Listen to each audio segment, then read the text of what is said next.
Bienvenidos a la primera sesión de rendición de cuentas, donde hablaremos sobre el mejoramiento del estatus fitosanitario y productividad. Daremos inicio en aproximadamente 10 minutos. 2 minutos.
Buenas tardes a todos. Muchas gracias por acompañarnos en la primera sesión de rendición de cuentas que realizamos en el marco de nuestro Congreso anual. Antes de empezar, reiteramos nuestra invitación para que se registren al Congreso Nacional que se realizará en Barranquilla del 6 al 9 de junio.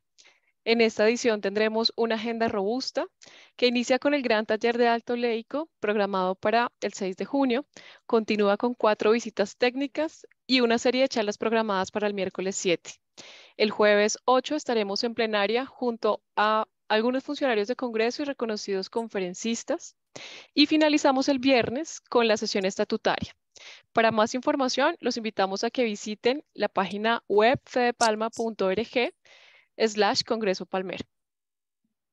Ahora sí, entrando en materia, damos la bienvenida a Jorge Alonso Beltrán, él es director de extensión de Cenipalma, Hernán Mauricio Romero, director de investigación, Iván Ayala, líder de Fito Mejoramiento, Jesús García, coordinador del programa de mejoramiento, y Nolver Atanasio, coordinador del programa de agronomía.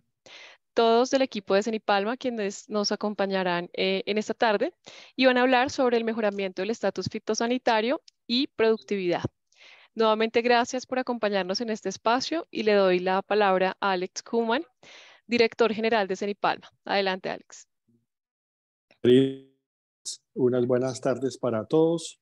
Un gusto poder compartir con todos los palmicultores, todos los colegas del sector que están en este espacio de rendición de cuentas. Para nosotros una gran oportunidad para poder entregar resultados y comentar los avances que se tienen en las áreas de investigación y extensión de Cenipalma. El año 2022 fue un muy buen año para los palmicultores, con un ingreso bastante bien consolidado y además de eso un aumento en productividad en 3 de las 4 zonas palmeras. A pesar de esto, siguen habiendo retos importantes en consolidar esta productividad sostenible y en este sentido, Cenipalma trabaja en 2 estrategias. Uno, buscando cerrar cada vez más las brechas que existen entre plantaciones altamente productivas y otras, donde buscamos la aplicación a través de las actividades de extensión y asistencia técnica de mejores prácticas, buscando así tener una productividad realmente óptima en cada situación. Y por supuesto, al otro lado, el trabajo en investigación, donde buscamos generar nuevas tecnologías que nos apoyen en la consolidación de esa productividad, buscando cada vez más eficiencias y así también tener un control sobre lo que son los costos de producción unitaria. En el área fitosanitario, pues siempre es importante mencionar pudrición de cogollo y machetes letal como las 2 enfermedades de más importancia en el país. En pudrición de cogollo, un esfuerzo muy importante en lo que es la renovación productiva en el departamento del Magdalena, donde vivimos una crisis fitosanitaria desatada hace ya unos años por la pudrición del cogollo y donde también hay un esfuerzo muy importante para contener el desarrollo de esa enfermedad, evitando que realmente vaya también haciendo un efecto importante en el departamento del Cesar. En ese sentido también actividades de investigación que vamos a poder visibilizar más adelante, donde estamos trabajando tanto en los temas preventivos como los curativos y ahí vamos a ver unos avances entonces en el uso de microorganismos antagonistas para la producción de cogollo, como también los avances en lo que es el mejoramiento genético y las pruebas de evaluación agronómica de los cultivares que estamos poniendo a prueba para el sector. En machete letal podemos ver por 5º año consecutivo una disminución en el número de casos de machetes letal en la zona oriental, lo cual es un muy importante logro, resultado de ese trabajo coordinado entre las empresas del sector de la mano del ICA y obviamente de la mano de la Federación y Cenipalma.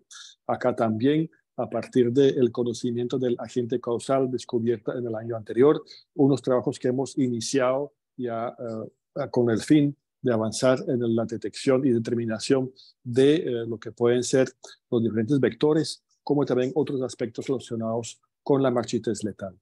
En lo que sigue entonces revisaremos en la primera instancia los avances en torno de todo lo que son los temas fitosanitarios con Hernán Mauricio Romero, nuestro director de investigación, y en una segunda parte el bloque relacionado con los diferentes trabajos relacionados con lo que es el aumento de la productividad.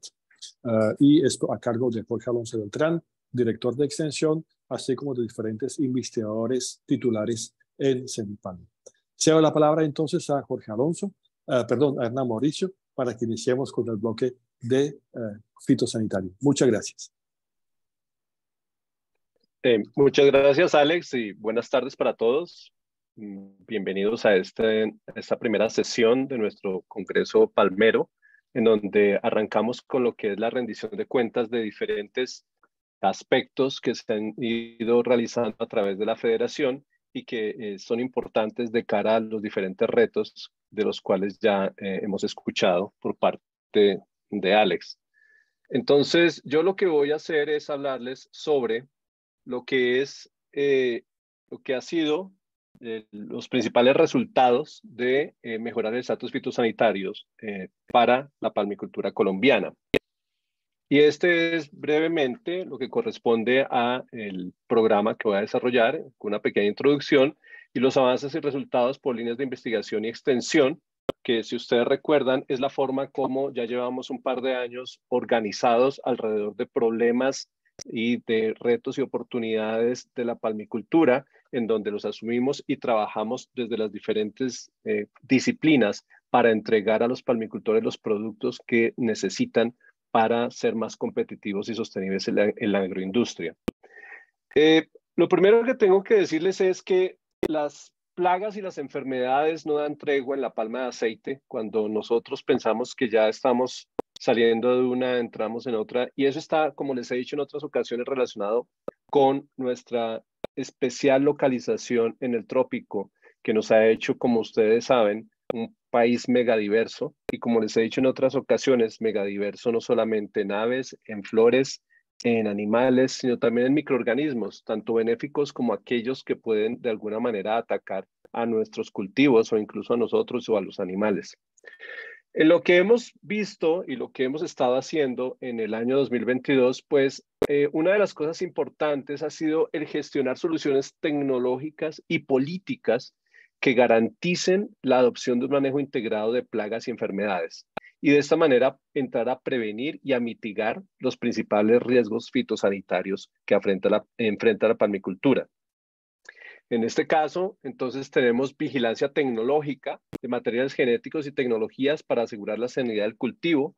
Tenemos la transferencia de conocimientos, prácticas y modelos de organización para el control fitosanitario, la gestión de políticas sectoriales, instrumentos y acciones para mejorar el estatus fitosanitario, y por supuesto, el desarrollo de tecnologías, herramientas, modelos y políticas que garanticen el manejo integrado de plagas y enfermedades, las prácticas sanitarias sostenibles y los procesos y costos optimizados. En este caso, lo que envuelve el objetivo de superar o mejorar el estatus fitosanitario de la palmicultura está enmarcado dentro del trabajo de 4 líneas estratégicas de investigación y extensión, que son la línea de ML, la línea de pudrición de cogollo, la línea de manejo integrado de plagas y la línea de otras enfermedades. Si nosotros vamos a entrar a lo que es la línea de la pudrición de cogollo, cuyo objetivo en el trabajo que hacemos allí es superar la problemática fitosanitaria asociada a esta enfermedad, lo primero es que esto ha sido un trabajo que no solamente es desde la Federación Cenipalma y Fedepalma, sino que está amarrado a los trabajos que podemos hacer con los diferentes palmicultores de las zonas y diferentes instituciones gubernamentales y privadas. En un caso específico, por ejemplo, del trabajo que hacemos con los palmicultores, están unos convenios que se realizan para, por ejemplo, en la zona norte, a través del convenio 013 que se suscribió en el 2021 con diferentes plantaciones, desarrollar una estrategia subregional que dinamice la generación y adopción de soluciones y las recomendaciones tecnológicas que permitan manejar la problemática fitosanitaria del cultivo. Para el caso de la zona central, un convenio similar existe desde el año 2017, en donde allí lo que se ha ido es trabajando con diferentes núcleos, y en el 2022 17 núcleos estuvieron vinculados, es decir, 3 nuevos núcleos se vincularon a este convenio, en donde Cenipalma y los palmicultores, a través de la coordinación de manejo fitosanitario, colaboran y trabajan mancomunadamente para superar la problemática fitosanitaria de la zona. En este caso, en especial en lo que es Santander, sur de Cesar y sur del Bolívar. ¿Y por qué esto es importante? Porque la pudrición de cogollo no da tregua. Esta es la problemática más importante que tiene la palmicultura en América y está presente en las diferentes zonas. Aquí, por ejemplo, les muestro cómo se ha ido evolucionando la pudrición de cogollo en la zona norte y en la zona central, solo para poner 2 ejemplos, en donde vemos cómo ha ido cambiando en los diferentes trimestres. Y hay un error, es el primer trimestre del 2022, pero es cómo ha ido cambiando en los diferentes trimestres y cómo, a pesar de todos los esfuerzos, pues sigue estando presente en las diferentes zonas esta enfermedad. Esto obviamente está amarrado a cómo se está presentando en diferentes zonas y en diferentes subregiones dentro de la zona. Esto, por ejemplo, es un panorama de la pudrición de cogollo en la zona central, en donde vemos diferentes subzonas y vemos cómo ha ido cambiando esa incidencia de la enfermedad y donde se mantiene Sabana de Torres como una zona en donde se tiene más del 15% de incidencia. Sin embargo, otras zonas que en épocas pasadas fueron muy problemáticas y que tuvieron una incidencia muy alta, mantienen unos niveles bajos, pero está la enfermedad. Lo que es importante es que tengamos claro que la enfermedad está allí y que tenemos que seguir trabajando para evitar el riesgo fitosanitario que nos trae la pudrición de cogollo. Tenemos que seguir manejando la enfermedad para que no se propague dentro de nuestras plantaciones si queremos seguir protegiendo nuestro patrimonio. Este es el caso de la zona norte, que ya les hablaba Alex, en donde realmente la pudrición de cogollo ha generado una emergencia fitosanitaria en algunas subzonas, así como ha ocurrido en el pasado. Es una enfermedad con un patógeno muy difícil en donde lo que tenemos que hacer es prevención, prevención, prevención. Y cuando la tenemos es hacer un monitoreo constante, estar haciendo censos para saber muy pronto si tenemos o no tenemos la enfermedad, hacer una detección temprana y la intervención necesaria, que ya en diferentes momentos Senipalma ha dicho cuál es ese manejo, cómo es ese manejo integrado de la enfermedad para evitar que se propague y evitar que se convierta en una epidemia, como está o como ha ocurrido en el departamento del Magdalena, en donde allí se encuentra la mayoría de los casos que se tienen de pudrición de cogollo para la zona norte. Vemos como la gran mayoría están ubicados de los 2.300.000 casos que tiene la zona norte, la mayoría, 1.900.000 o más, están ubicados en el Magdalena, 180.000 en Bolívar, 146.000 en el Cesar, en Córdoba unos 3.000 y en La Guajira unos pocos. Pero vuelvo y les digo, estos números tienen que servirnos para estar alertas y siempre en la prevención de que llegue y se disemine la enfermedad. Esto nos lleva a que tenemos que hacer un manejo regional en donde diferentes actores deben estar presentes y en donde Senipalma y Fedepalma hacen un esfuerzo muy grande para tratar de encontrar a través de instancias gubernamentales el apoyo para de alguna manera aunar esfuerzos técnicos, administrativos y financieros que nos permitan tener programas de contención y mitigación de la afectación, porque esto tiene impactos sociales, económicos y fitosanitarios en las diferentes regiones. Y para este caso específico, por ejemplo, mostramos los resultados de 2 convenios que se han hecho, en donde se lograron recursos de 8.400 millones por parte del Ministerio de Agricultura y Desarrollo Rural, apalancados con una contrapartida en especie del 10% y con un 100% de ejecución en las fases que se hicieron en el 2021 y el 2022, en donde se ha logrado eliminar focos de pudrición de cogollo para evitar su propagación y diseminación, con 290 beneficiarios, 114.000 hectáreas impactadas y 435.000 palmas eliminadas. Esto obviamente está amarrado a que tenemos que seguir haciendo investigación. Es una enfermedad difícil, es una enfermedad que cada día está cambiando y eso es lo que ocurre con los microorganismos. Y por eso la investigación en pudrición de cogollo es muy importante y no se detiene.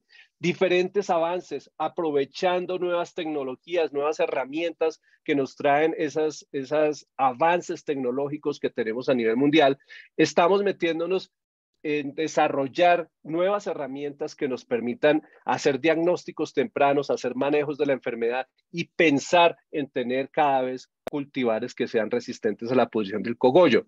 En este caso, por ejemplo, utilizando técnicas en donde marcamos a través de transformación genética Phytophthora palmivora, tratamos de determinar si con estas cepas de Phytophthora palmivora que son transformadas y que florecen, podemos hacer un análisis y un tamizaje rápido de materiales genéticos por su resistencia a la pudrición de cogollo. Y efectivamente los resultados nos muestran que sí, que a través de lo que tenemos allí, rápidamente trabajando con foliolos, podemos de una manera visual determinar en dónde está los grados de resistencia o de susceptibilidad en los genotipos de palma de aceite.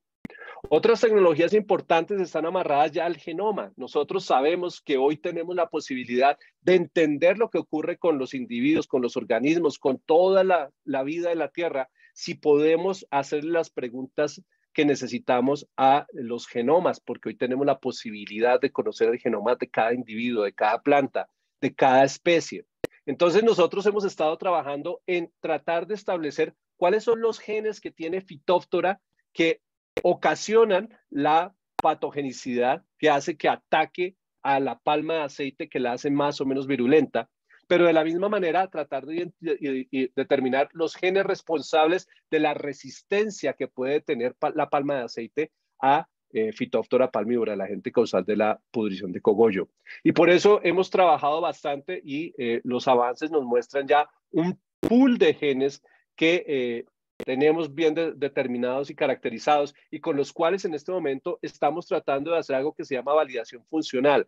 Es decir, ir y mirar si en las plantas, qué pasa con las plantas o qué pasa con el microorganismo si le quitamos un gen, si le ponemos uno adicional para tratar de saber cuál es la función específica de esos genes a la hora de o ser patógeno Phytophthora palmivora o ser resistente la palma de aceite. Y en eso hemos avanzado bastante y creemos que vamos por un buen camino. Otra de las cosas importantes es búsquedas para el manejo integral. Nosotros sabemos que tenemos que mirar el patógeno, que tenemos que mirar el hospedero, pero tenemos que desarrollar mecanismos que nos permitan hacer un mejor manejo de la enfermedad. Y por eso seguimos en la búsqueda de alternativas químicas. Ustedes saben que parte del manejo integral de la pudrición de cogollo incluye en algunos momentos la aplicación de ciertos agroquímicos que permitan, digamos que disminuir la posibilidad de que Phytophthora palmivora siga creciendo y se expanda a otras zonas. Entonces, constantemente tenemos que estar monitoreando nuevas moléculas químicas que permitan el control necesario sobre Phytophthora palmivora, y estos son trabajos muy avanzados que tenemos y esperamos pronto estar liberando un nuevo paquete de agroquímicos o del listado de agroquímicos. Nosotros no producimos los agroquímicos, simplemente los evaluamos, pero hacemos como un paquete para determinar cuáles son los más aptos en el manejo de la pudrición de cogollo. De la misma manera, en estas alternativas químicas no solamente lo hacemos con Phytophthora palmivora y palma africana de Aedes guinensis, sino que también, y aquí quiero llamar la atención, es importante que entendamos que aunque los híbridos interespecíficos O por G tienen resistencia muy alta a la pudrición de cogollo, no son inmunes a la pudrición de cogollo.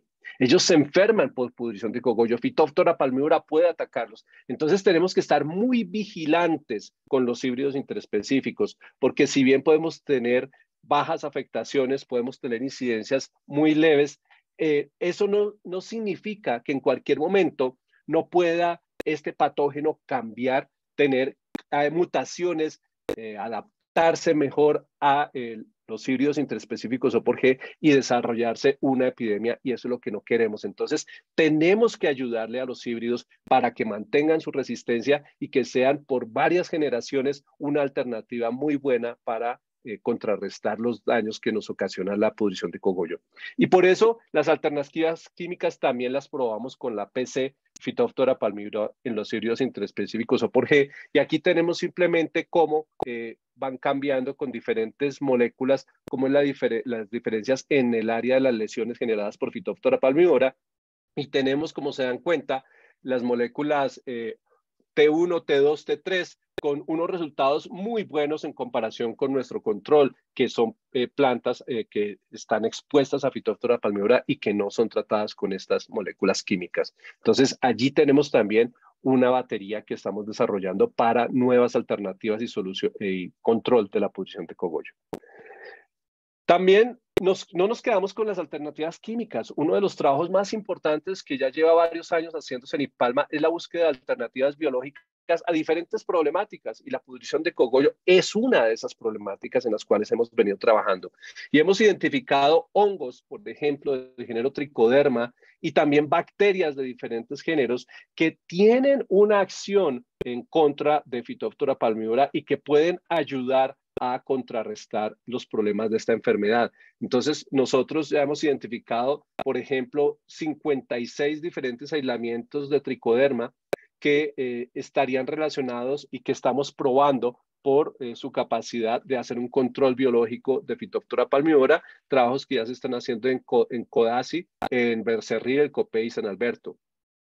También tenemos bacterias, en donde se tienen 78 aislamientos bacterianos, y en este caso ya tenemos 134 microorganismos que tienen potencial de control de Phytophthora palmivora y que podrían convertirse en una herramienta adicional del manejo agronómico de la pudrición de cogollo. Y cuando estamos pensando en la enfermedad, si ustedes ya saben cómo es la historia de la pudrición de cogollo y les estaba mostrando al comienzo qué ha pasado con la enfermedad, pues tenemos que saber cuál es la epidemiología de la pudrición de cogollo. ¿Cómo se mueve? ¿Por qué se mueve? ¿Cuáles son aquellas condiciones climáticas que pueden ayudar a que haya una potencialidad de que se genere una epidemia o no de pudrición de cogollo? Y por eso nos hemos metido mucho con estudios epidemiológicos de la pudrición de cogollo en diferentes zonas y tratar de determinar cuáles serían esos cambios a nivel de, por ejemplo, precipitación o temperatura o humedad relativa que podrían de alguna manera decirnos que en un momento dado estamos en un alto riesgo de que se desarrolle una epidemia de pudrición de cogollo. Y eso es lo que está mostrando esta gráfica, en donde en un momento dado vemos, de acuerdo a las condiciones de clima que tienen diferentes zonas, donde hay más riesgo de que se desarrolle una epidemia de pudrición de cogollo. Y eso nos lleva a que tenemos que ser mucho más vigilantes en esas zonas, y cualquier aparición de pudrición de cogollo tenemos que tratarla con seriedad,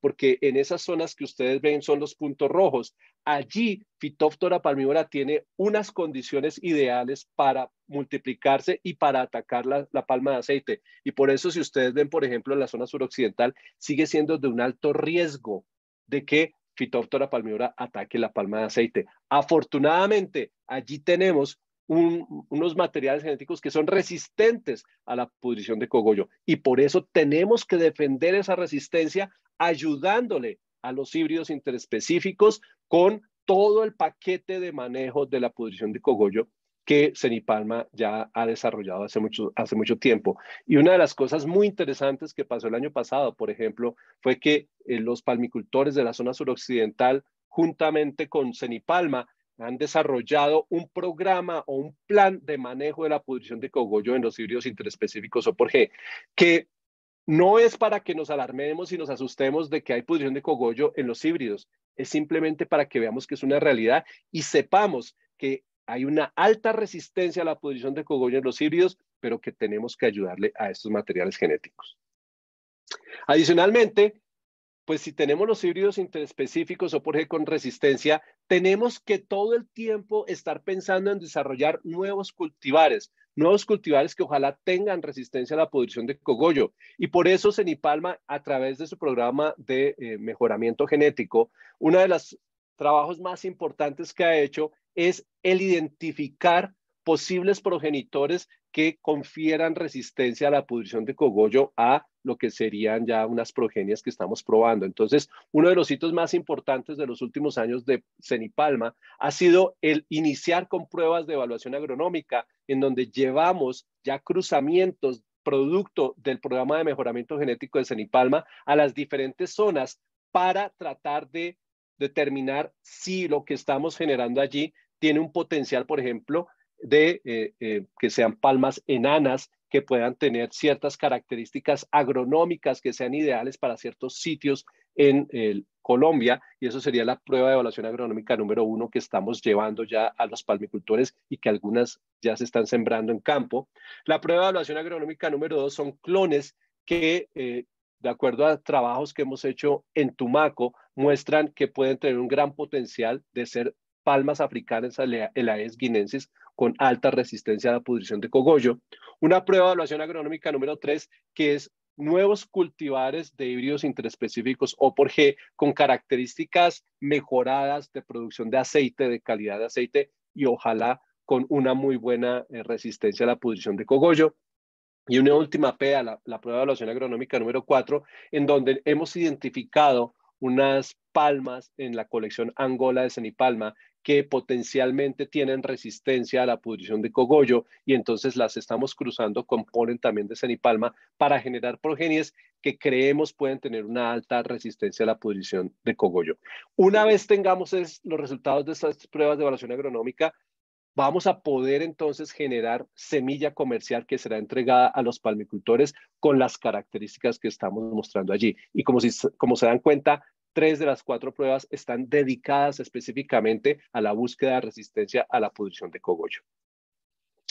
Esto es simplemente lo que les estoy mostrando ahí, cómo es el programa de mejoramiento genético en cenipalma, qué implica y cómo tiene diferentes pasos, en donde en este momento estamos en el paso número 5, pruebas de progenie, comportamiento agronómico de las diferentes pruebas de progenie, y esas son las pruebas de evaluación agronómica. Si ustedes se dan cuenta, estamos muy cerca al paso 6, que es la producción de semillas mejoradas, y eso es el objetivo con el cual siempre ha contado el programa de mejoramiento y por el cual fue creado el programa de mejoramiento en cenipalma. Cómo entregar a los palmicultores colombianos los materiales genéticos que necesita la palmicultura colombiana. Esto es un resumen de las pruebas de evaluación agronómica, en dónde están distribuidas, cómo las hemos entregado. Esto se ha entregado a palmicultores en todo el país, las diferentes pruebas. ¿Por qué? Porque necesitamos que se haga una evaluación generalizada y tengamos los mejores datos posibles alrededor de estos materiales genéticos. Aquí las tenemos, dónde están, cómo están, y si se dan cuenta, ya algunas las tenemos en campo. Esperamos que el próximo año prácticamente todas estén ya sembradas en campo y lo que sigue es las evaluaciones ya en campo para saber su comportamiento agronómico, su comportamiento en reacción a plagas y enfermedades, y todo eso entonces nos va a permitir tener claros cuáles son los cruzamientos que se deben llevar a producción de semilla comercial. Pero también tenemos que, sabiendo que podemos tener nuevas moléculas, que podemos tener controladores biológicos, ¿cómo llegamos y mejoramos la capacidad de aplicación de estos productos a las palmas cuando presentan la necesidad de alguno de estos agroquímicos o de alguno de estos controladores biológicos? Y por eso hemos estado trabajando fuertemente en todo lo que es la utilización de drones para la aplicación de estos productos en el paquete de flechas, que es donde vamos a tener la mayor presencia de Phytophthora palmivora y donde esperamos llegar de la mejor manera posible, porque si podemos llegar allí muy bien, nuestra probabilidad de éxito en el control de la enfermedad va a ser mucho mayor. Entonces, utilizando estos drones, podemos ir y localizar el paquete de flechas, aplicar muy bien el producto que necesitamos, y esto simplemente nos muestra cómo es la capacidad de aplicación, cómo ha sido la cobertura y qué tan bien quedan aplicadas los productos cuando utilizamos estos drones. Obviamente esto está en desarrollo, pero creemos que a futuro puede ser una alternativa muy interesante para aplicación, no solamente de estos productos contra la pudrición de cogollo, sino de muchos otros productos para el manejo de otras problemáticas en la palma de aceite. Y obviamente las búsquedas de alternativas biológicas, como les digo, tienen un papel preponderante y fundamental. Creemos que tenemos unas cepas tanto de hongos como de bacterias que tienen un potencial muy alto de constituirse en controladores efectivos biológicos de la pudrición de cogollo. Nosotros aquí lo que les estoy mostrando es, por ejemplo, las pruebas in vitro de competencia con bacterias endófitas y cómo el crecimiento de Phytophthora palmivora se ve reducido por acción de estos controladores biológicos. Entonces, si ustedes ven abajo, al lado izquierdo, donde están las cajas de Petri, ustedes ven lo que dice control, lo que ven ahí es el micelio de Phytophthora palmivora creciendo muy bien, y hacia la izquierda tienen cómo diferentes microorganismos controlan el crecimiento de ese micelio. Por ejemplo, TBE 056, miren cómo está delimitado el crecimiento, lo mismo que TBE 047 y 042. Es decir, tenemos una potencialidad muy grande. Ahora tenemos es que trabajar con ustedes para ver cómo hacemos que rápidamente lleguen esas soluciones a cada una de sus plantaciones para que puedan ser utilizadas en el control de Phytophthora palmivora. Y lo que tenemos abajo a la derecha es está en el extremo de abajo a la derecha, está el control de Phytophthora palmivora creciendo muy bien, y si ven TBE 056, lo que está mostrando es una acción de ese controlador biológico en donde destruye las cifas de Phytophthora palmivora, es decir, está destruyendo al microorganismo. Esto no funciona si todos no trabajamos juntos. Por eso, uno de los componentes más importantes en el manejo de la pudrición del cogollo está relacionado con gestión para la contención de la pudrición del cogollo. Entonces, aquí tenemos diferentes acciones importantes que se desarrollan a nivel nacional para prevenir, manejar y controlar la pudrición de cogollo. Entonces, caracterización, sensibilización y fortalecimiento técnico a productores y tomadores de decisiones, seguimiento, manejo integral del cultivo, ya a nivel veredal, a nivel pequeño, brigadas técnicas de mesas fitosanitarias, fortalecimiento de la red regional de monitoreo y control de Rhynchophorus palmarum, porque Rhynchophorus es, digamos que aunque es una plaga, está amarrado muy estrechamente a la pudrición de cogollo y por eso siempre estamos trabajando, cuando hablamos de pudrición de cogollo, estamos trabajando en el control de Rhynchophorus palmarum. Allí están simplemente cómo se han impactado 183,000 hectáreas, más de 1,000 plantaciones con más de 7,000 trampas para el control de Rhynchophorus palmarum. Y eso quería llamar la atención, ¿no? Que ya se los dije, pero quiero volver a este punto. Los híbridos interespecíficos son altamente resistentes a la pudrición de cogollo. Si ustedes siembran hoy palma africana que no sea resistente a la pudrición de cogollo en Tumaco, muy rápido, en unos cuantos meses, va a ser toda la población afectada por pudrición de cogollo. Nosotros llevamos ya varios años, muchos años, con los híbridos interespecíficos en Tumaco y las incidencias en este censo de 15,000 hectáreas están ligeramente por encima del 1%. Eso nos demuestra las bondades de los híbridos interespecíficos, pero eso también nos muestra lo que quiero que les quede muy claro, y es que los híbridos interespecíficos no son inmunes. Y eso desde el punto de vista de mejoramiento genético y producción de nuevas variedades con resistencia a enfermedades es algo muy bueno. Porque cuando nosotros tenemos inmunidad, ese tipo de resistencia se rompe muy fácil. En cambio, cuando tenemos esta en donde hay cierto grado de enfermedad, estamos pensando que hay muchos genes involucrados en la resistencia, de tal manera que el que Phytophthora palmivora vaya a romper la resistencia y vaya a acabar con todos los híbridos es muy poco probable. Sin embargo, esto nos muestra que todavía está presente Phytophthora palmivora en la zona suroccidental y que puede afectar al híbrido. Por eso vuelvo y les digo, no descuidemos a los híbridos, trabajemos fuertemente en todo el paquete de medidas que Senipalma ya les ha entregado para que no vayamos a permitir que se nos salga de las manos la enfermedad en los híbridos interespecíficos, que se nos vaya a romper la resistencia. Eso es algo que no queremos. Queremos híbridos que nos duren varias generaciones produciendo y que nos sostengan nuestros negocios y nuestro capital y nuestro patrimonio. Pasando a la marchités letal, en donde esta es otra de las líneas de investigación y extensión cuyo objetivo es desarrollar herramientas que ayuden a los palmicultores colombianos a superar la problemática fitosanitaria asociada a la marchités letal, pues aquí también es importante el trabajo que se ha hecho en utilizar el sistema de información geográfica fitosanitaria, en donde es muy importante determinar dónde está presente la enfermedad. Entonces, este fitosanitario, al momento tenemos 204,000 hectáreas y 24 núcleos palmeros en 690 plantaciones que están involucrados, por supuesto, en la zona oriental, con énfasis en la marchités letal. Tenemos allí el total general y vemos cómo es la distribución de la marchités letal en la zona suroriental. Desafortunadamente, la marchités letal va caminando por toda la zona oriental. ¿Qué significa eso? Que ahora tenemos más sitios en donde hay presencia de la marchités letal, tenemos nuevos municipios en donde está presente la marchités letal. Sin embargo, tenemos también buenas noticias y es que nuevamente y ya por tercer año consecutivo se ha podido tener un mejor control de la marchités letal de tal manera que aun cuando el reporte de plantaciones afectadas va en aumento, no se observa explosión de casos como en años anteriores, sino que por el contrario, ya es quinto año consecutivo en donde tenemos una tendencia de reducción de los casos de marchités letal.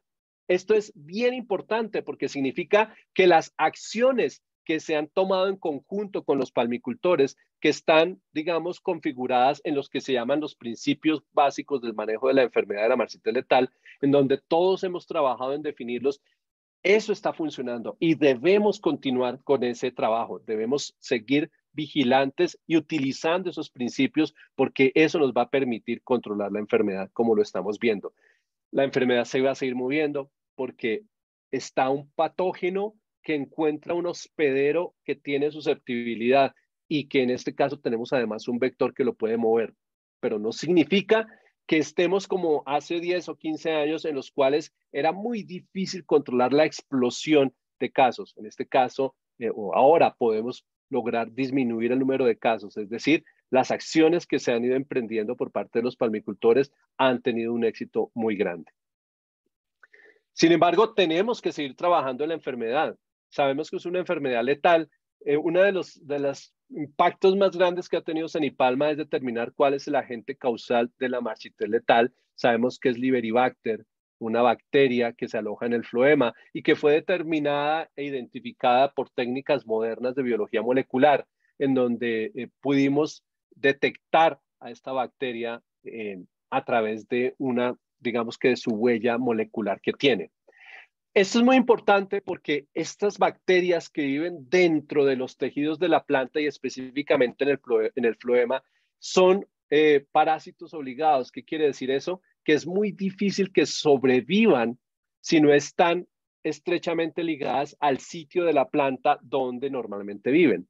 Por eso, estos microorganismos son no cultivables. En este caso, esta bacteria es no cultivable. ¿Y eso qué implica? Que nosotros no podemos hacer aislamientos y tenerlos en una caja de Petri para cumplir los llamados postulados de Koch, que es coger eso que tenemos en una caja de Petri y poder infectar nuevas palmas. Sin embargo, lo que hemos hecho a través de biología molecular nos da una robustez muy grande para tener con confianza la capacidad de decir que Liberibacter, Candidatus Liberibacter, es el agente causal de la marchitel letal. Esto no cambia en nada los principios de manejo que ya hemos dado. Esto sigue siendo válido y ustedes ven que están funcionando. ¿Por qué? Porque esos principios estaban amarrados a que había una bacteria que estaba en el floema de las plantas y que había un vector pasándola. Entonces, eso se continúa. Ya sabemos quién es el enemigo. Seguramente eso nos va a permitir seguirlo mejor y seguramente vamos a poder tener mejores formas de manejarlo y controlarlo. Pero lo que hemos estado haciendo hasta ahora está funcionando y debemos redoblar esfuerzos para continuar con este manejo preventivo y también, digamos que en el control de esta enfermedad. Obviamente, esto está amarrado a que desarrollemos métodos de diagnóstico. Ahora que sabemos quién es el enemigo, ¿cómo podemos saber a ciencia cierta si palmas en el campo tienen o no tienen marchitel letal? Si una plantación en un sitio está libre o no está libre de marchitel letal. ¿Y por qué no? Si subzonas completas del país están libres de marchitel letal, o mejor, de la bacteria que causa la marchitel letal. Esto es muy importante porque el manejo de la enfermedad puede ser diferenciado dependiendo de si está o no está presente el agente causal, Candidatus Liberibacter, y cuando tengamos bien determinado cuál es el vector, que esto también, el haber determinado cuál es el agente causal, también nos va a ayudar a determinar cuál es el vector.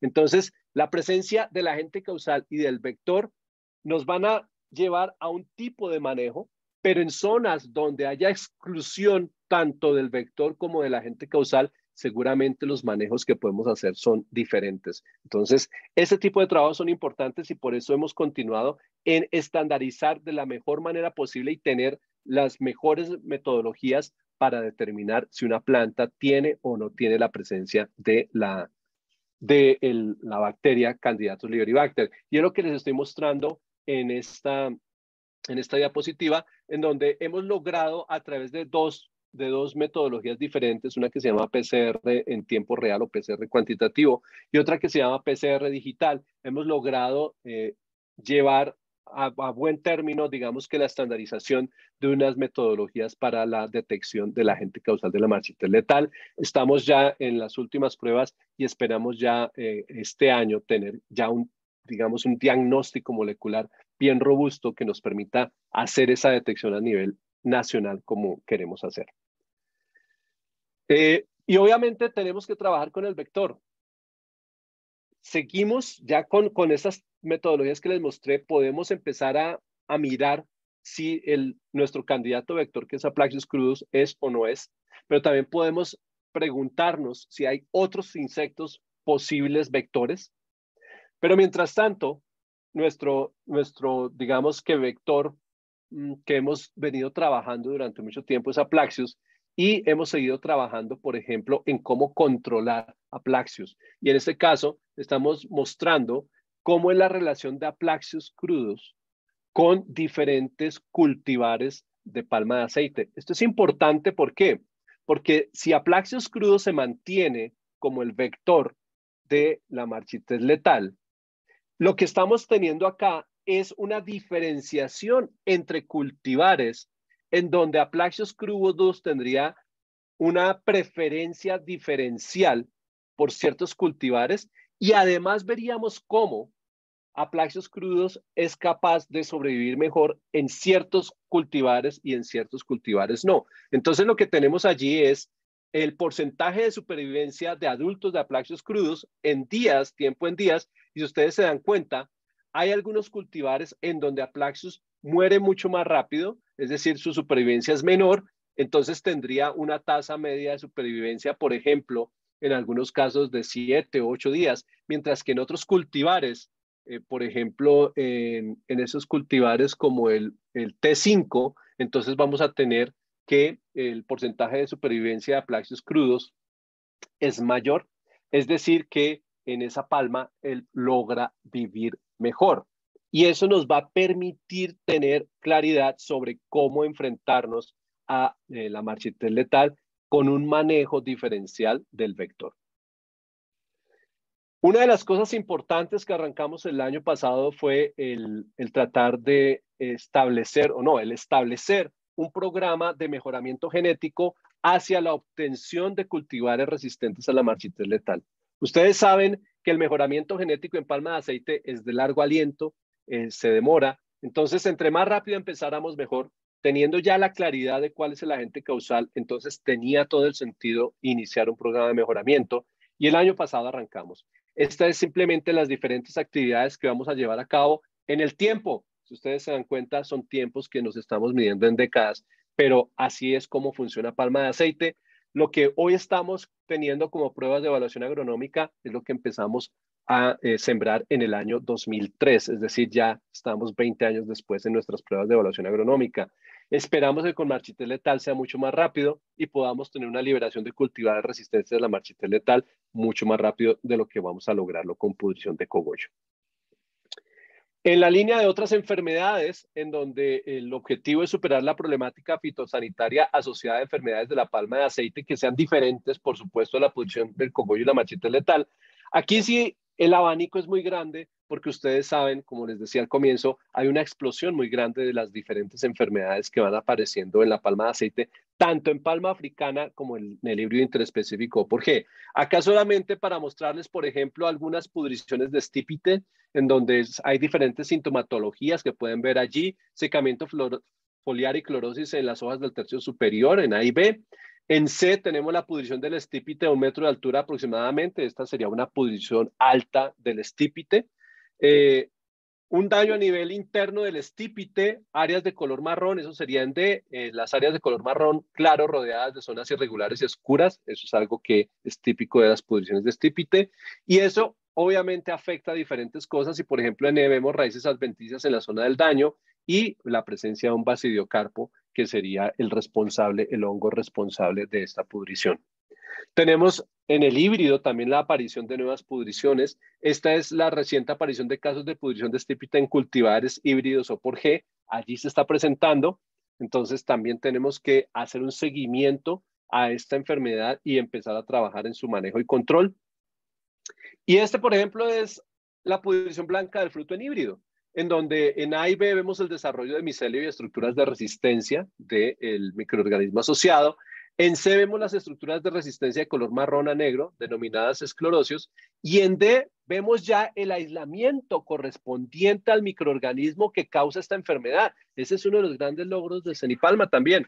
Entonces se logró identificar a Sclerotium como el agente causal de esta pudrición blanca del fruto. Entonces, esos son trabajos que constantemente hay que seguir haciendo porque constantemente aparecen nuevas enfermedades en la palma de aceite.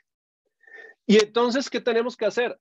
Pues bueno, antes de que pase ya, esta es una de esas enfermedades adicionales que ha aparecido, que esto ya lleva varios años, es la que algunos conocen como marchitez X, como una marchitez que hasta el año pasado, digamos que no teníamos claro cuál era su agente causal, que de acuerdo a su comportamiento, pues de todas maneras establecimos un plan de manejo para tratar de evitar la problemática asociada a esta enfermedad, que en donde tenemos 6,000 hectáreas en seguimiento con 42 plantaciones y 3 municipios, está la sintomatología abajo, ¿cierto? Como la sintomatología y cómo estamos haciendo el acompañamiento quincenal a plantaciones donde hay mayores casos, un análisis de la información y socialización con los productores y una sensibilización directa con los propietarios de plantaciones. Obviamente, estamos trabajando en determinar cuál es el agente causal de esta enfermedad, no solamente por la sintomatología, sino por técnicas similares a las que nos permitieron determinar cuál es el agente causal de la marchitis letal. Entonces, ¿qué hacemos? ¿Qué trabajos hemos venido adelantando? Por ejemplo, en todo lo que tiene que ver con pudriciones de estípite, es tratar de determinar cuáles microorganismos están causando esas pudriciones. Porque una vez determinamos cuáles son los microorganismos, podemos desarrollar la mejor metodología de manejo y control de la enfermedad. Entonces, en este caso tenemos, por ejemplo, un hongo, entonces tenemos que utilizar los fungicidas adecuados. Y ese es uno de las cosas importantes de estos trabajos netamente de diagnóstico y aislamiento de los microorganismos. Pero vamos más allá. Hacemos, por ejemplo, en pudrición basal del estípite, estudios de epidemiología, porque aun cuando no es un problema generalizado en el país, ya empieza a aparecer la pudrición basal del estípite como en un problema localizado en algunas plantaciones en Colombia. Y sabemos que ese es el mayor problema de la palmicultura en el sudeste asiático. Entonces nosotros tenemos que establecer muy bien dónde está la enfermedad, cómo se está moviendo, cómo está ocurriendo y empezar a trabajar fuertemente en el control de ella y ojalá en probar materiales genéticos con resistencia. Y esto es parte de lo que estamos haciendo acá en la caracterización de la pudrición basal del estípite, en donde sabemos cuál es el agente causal, es muy cercano al agente causal que se encuentra en el sudeste asiático. Acá en Colombia tenemos Ganoderma sonatum como el agente causal más importante de la pudrición basal del estípite en nuestras palmas. Y hemos estado analizando cómo es el movimiento de las esporas de este hongo, porque eso nos ayuda a tratar de determinar cómo debería ser el manejo. Entonces, este trabajo, por ejemplo, en donde hacemos una captura de esporas y miramos en el tiempo cuántas esporas aparecen en diferentes estratos de la palma, pero también lo hacemos a diferentes horas del día, pero también lo hacemos en diferentes momentos del año. Eso nos ha permitido, por ejemplo, determinar cuáles son los momentos críticos en la diseminación de esporas de este hongo causante de la enfermedad y también cuáles son las condiciones climáticas que podrían ser predisponentes para que este hongo pueda de alguna manera diseminar mucho mejor estas esporas.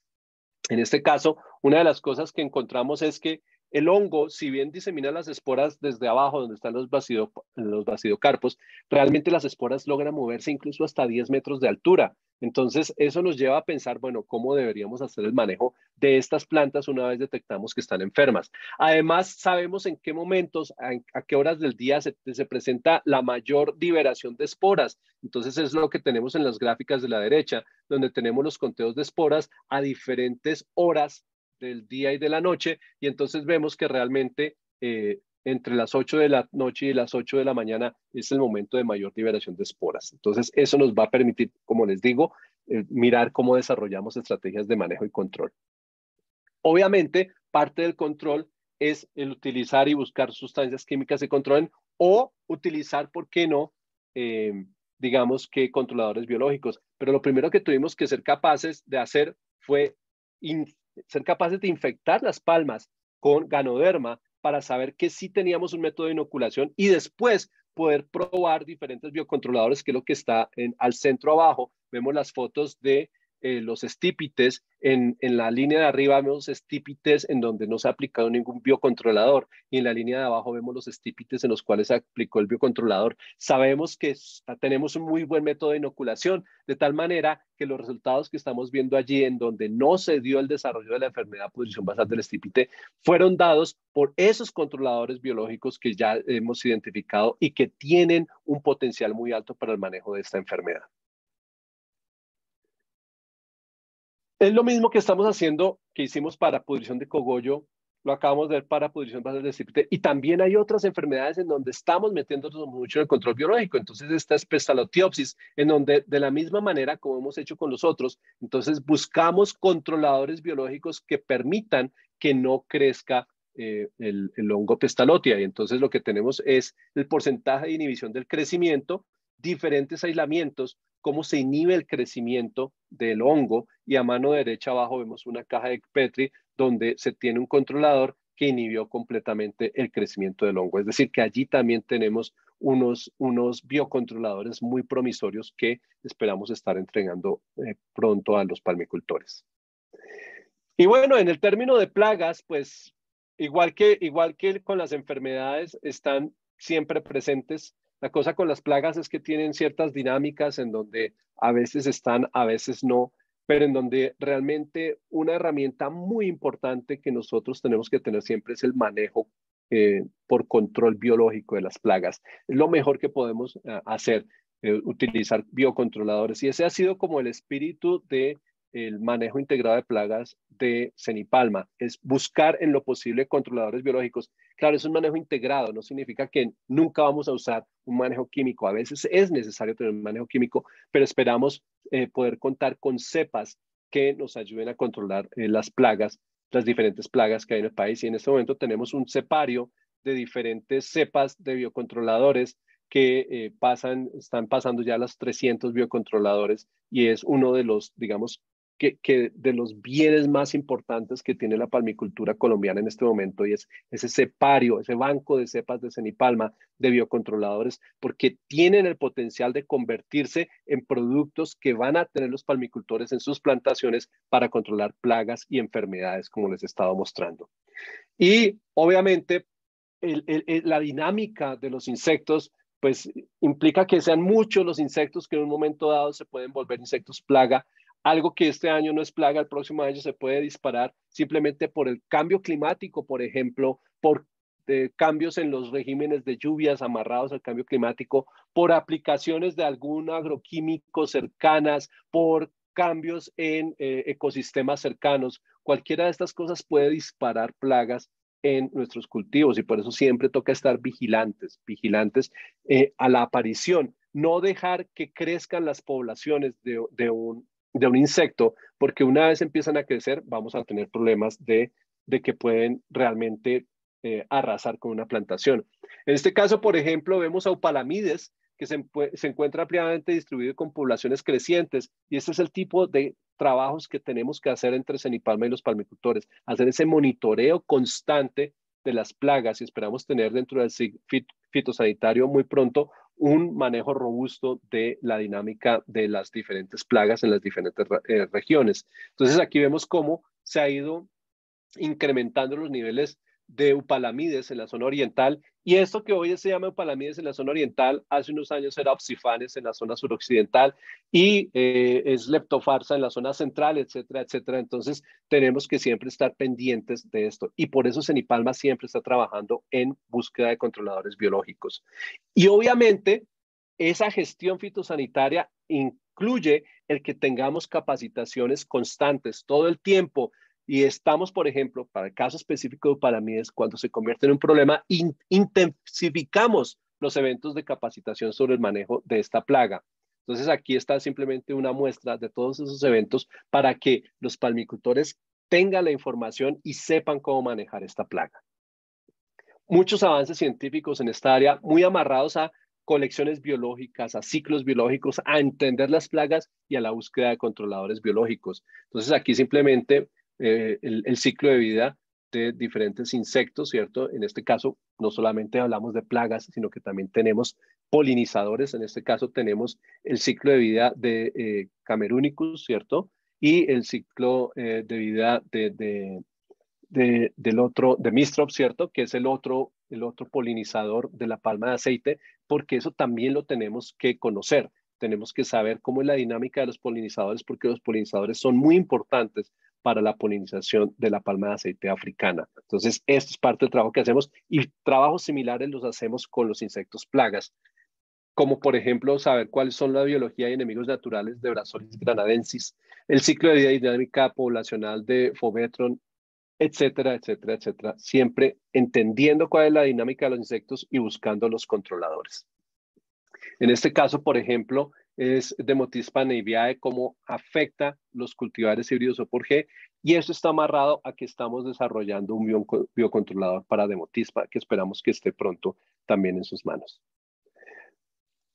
Todo ese trabajo que hacemos en superar la problemática fitosanitaria, como les digo, está amarrado a que trabajemos juntos, Cenipalma, Fedepalma, los palmicultores, los entes gubernamentales, muchas instituciones que contribuyen a que nosotros mantengamos a raya las plagas y las enfermedades. Nosotros entonces tenemos mucha diseminación de información, muchos eventos. Yo los invito siempre a que estén constantemente mirando qué hay de nuevo en todo lo que tiene que ver con plagas y enfermedades. Miren, tenemos redes sociales, tenemos muchos posts en redes sociales, tenemos encuentros técnicos, tenemos microclips testimoniales, tenemos diferentes medios en donde sacamos información. Tenemos al lado izquierdo, por ejemplo, todos los seminarios de actualización técnica de Cenipalma que dimos alrededor de plagas y enfermedades con el número de participantes que tuvimos. Entonces, la invitación es a que estén constantemente pendientes de esto y que sepan que tenemos muchísima información publicada para que ustedes puedan tener herramientas para el manejo de esta enfermedad. Y con esto, pues, les doy muchas gracias.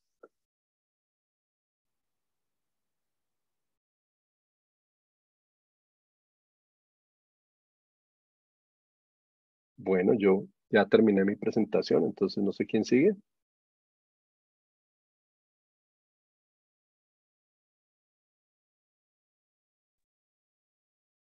Gracias, Hernán. ¿Sigue Jorge Alonso? Sí, Carolina, ¿me escuchan? Sí, señor. ¿me Te escuchan ahí? escuchamos con un poco de eco. Sí, ya. Ok. Es que creo que logré solucionar el problema aquí del computador. Vamos a ver. Ya. Ya te vemos perfecto. Bueno, Ya. muy buenas tardes para todos. Igualmente un cordial saludo para todos los presentes en esta rendición de cuentas. Creo que, disculpa, la número 1, creo que aquí no está presente. Creo que estamos proyectando de pronto la que no es.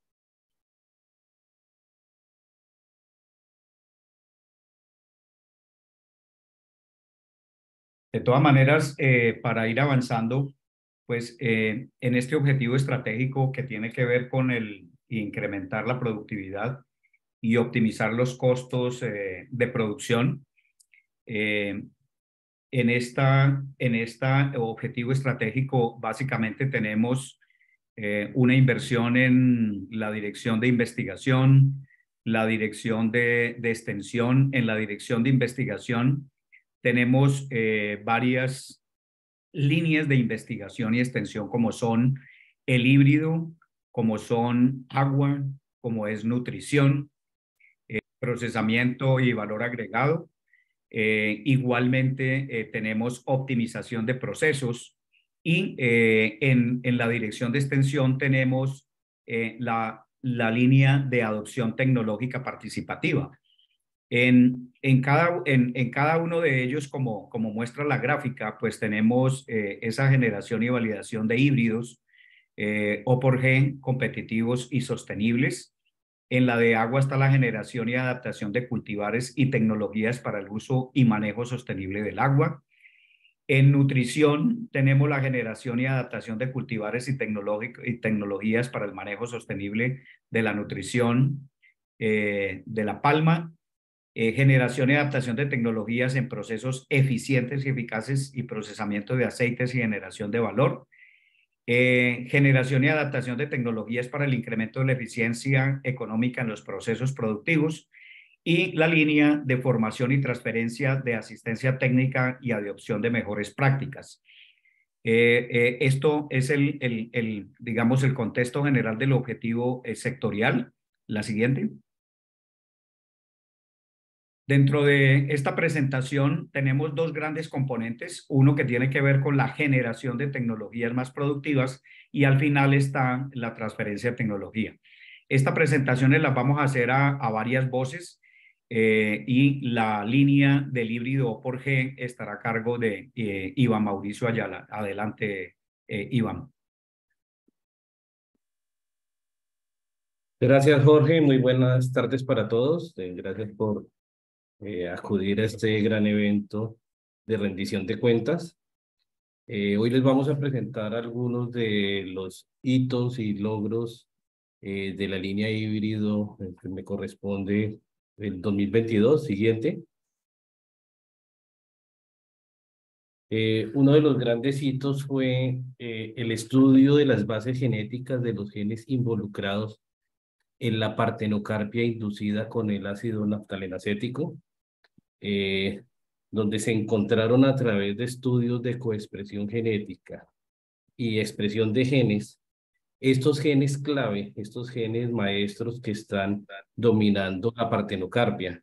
¿Y esto para qué nos sirve? Esto nos sirve para identificar los genes involucrados en la partenocarpia, que permitirá mejorar las prácticas de polinización actualmente desarrolladas y en un futuro, a través de herramientas biotecnológicas como la edición genética, tener palmas editadas genéticamente que inclusive no tengamos la necesidad de aplicar el ANA. Siguiente. Por otro lado, ya estamos trabajando en la caracterización de equipos de polinización en O por G, pero en palmas altas. Nuestros cultivos en su gran mayoría empezaron a sembrarse 2007-2008.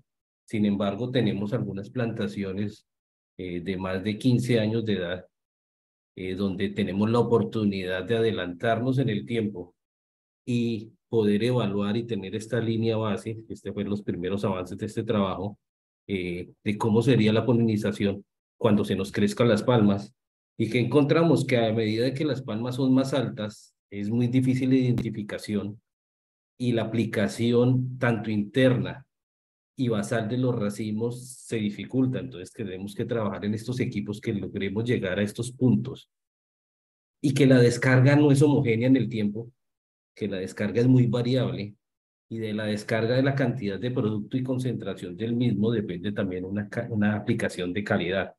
Entonces tenemos que trabajar en dos vías, tanto en líquido como en polvo, con estos equipos que optimicen estas aplicaciones. Siguiente.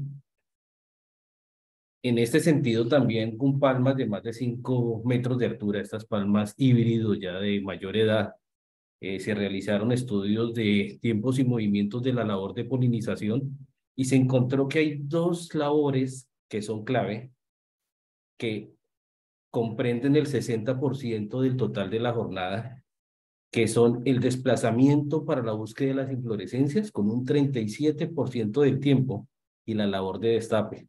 Realmente la aplicación de pronto no es tan neurálgica, ya la gente la sabe hacer, pero esta identificación en palmas altas se nos vuelve un reto.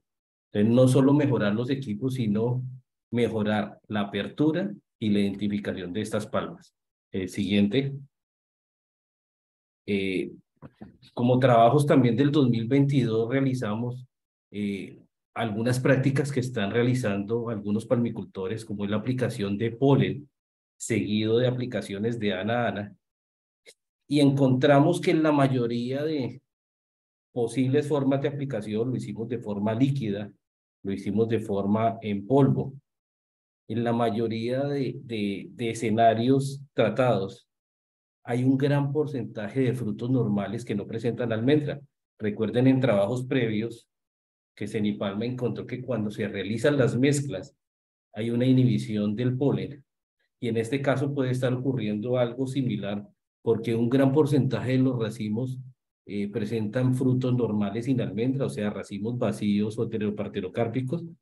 Y segundo, que hay un porcentaje de estos frutos normales que no me están presentando ni siquiera la nuez, sino que están totalmente vacíos. Siguiente.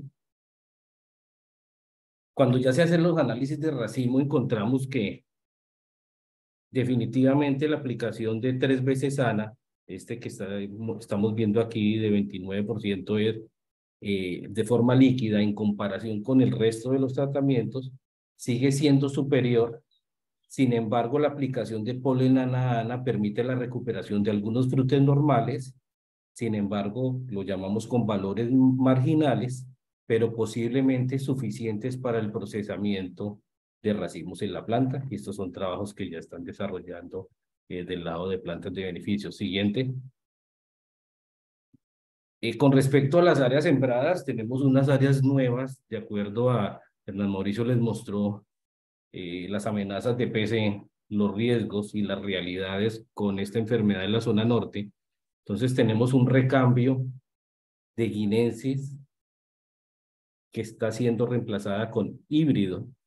Y estos son los números donde en el Magdalena ya tenemos sembradas casi 4.000 hectáreas y la meta al final del año, posiblemente otras 8.000 hectáreas para completar unas 11.400 hectáreas más o menos. Estos son datos tomados por Cenipalma en la mayoría de viveros sembrados.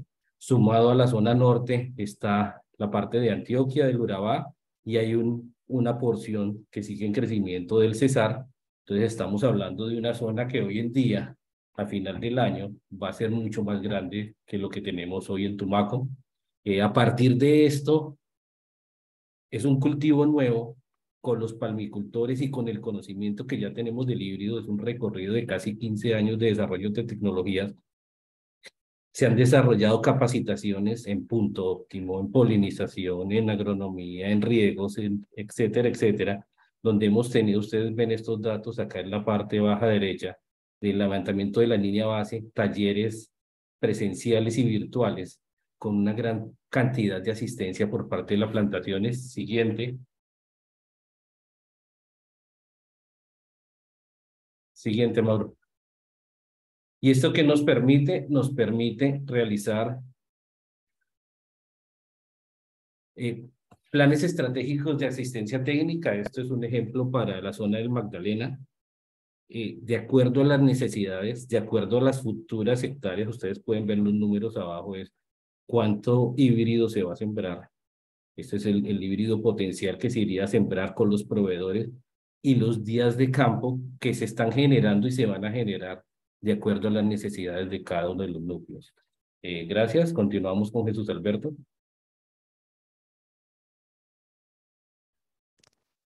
Muy buenas tardes para todos. ¿Sí me escuchan y me ven bien? Sí. Sí, señor. Bueno, es un placer para mí estar hoy en esta rendición de cuentas en la línea de procesamiento y valor agregado. Siguiente. Me han comentado que enfoco un poco la presentación más en la parte del híbrido. Dos clics ahí, por favor, Mauro.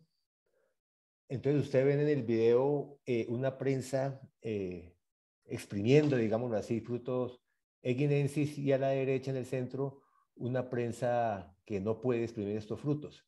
Básicamente, cuando se tiene ANA, hay diferente composición del fruto y el diseño de las prensas no es apto para procesar este tipo de material que le entra a ella.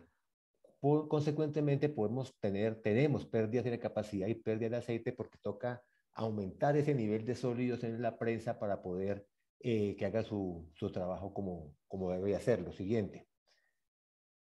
Entonces, acá pongo esta diapositiva especialmente porque esto ha sido un trabajo mancomunado entre las plantas de beneficio, proveedores y Cenipalma. Cuando nos tomamos un tinto con los directores de planta y empezamos a discutir y a botar corriente, es que salen estas ideas, que son ideas de todos, pero que en el caso nuestro nos las presentamos y tomamos las mediciones para que ayuden a tomarse las decisiones. Siguiente. Entonces, en ese sentido, retomamos una práctica relativamente vieja, que es la evacuación de líquidos del fondo del digestor y del pantalón que va del digestor a la prensa, del ducto.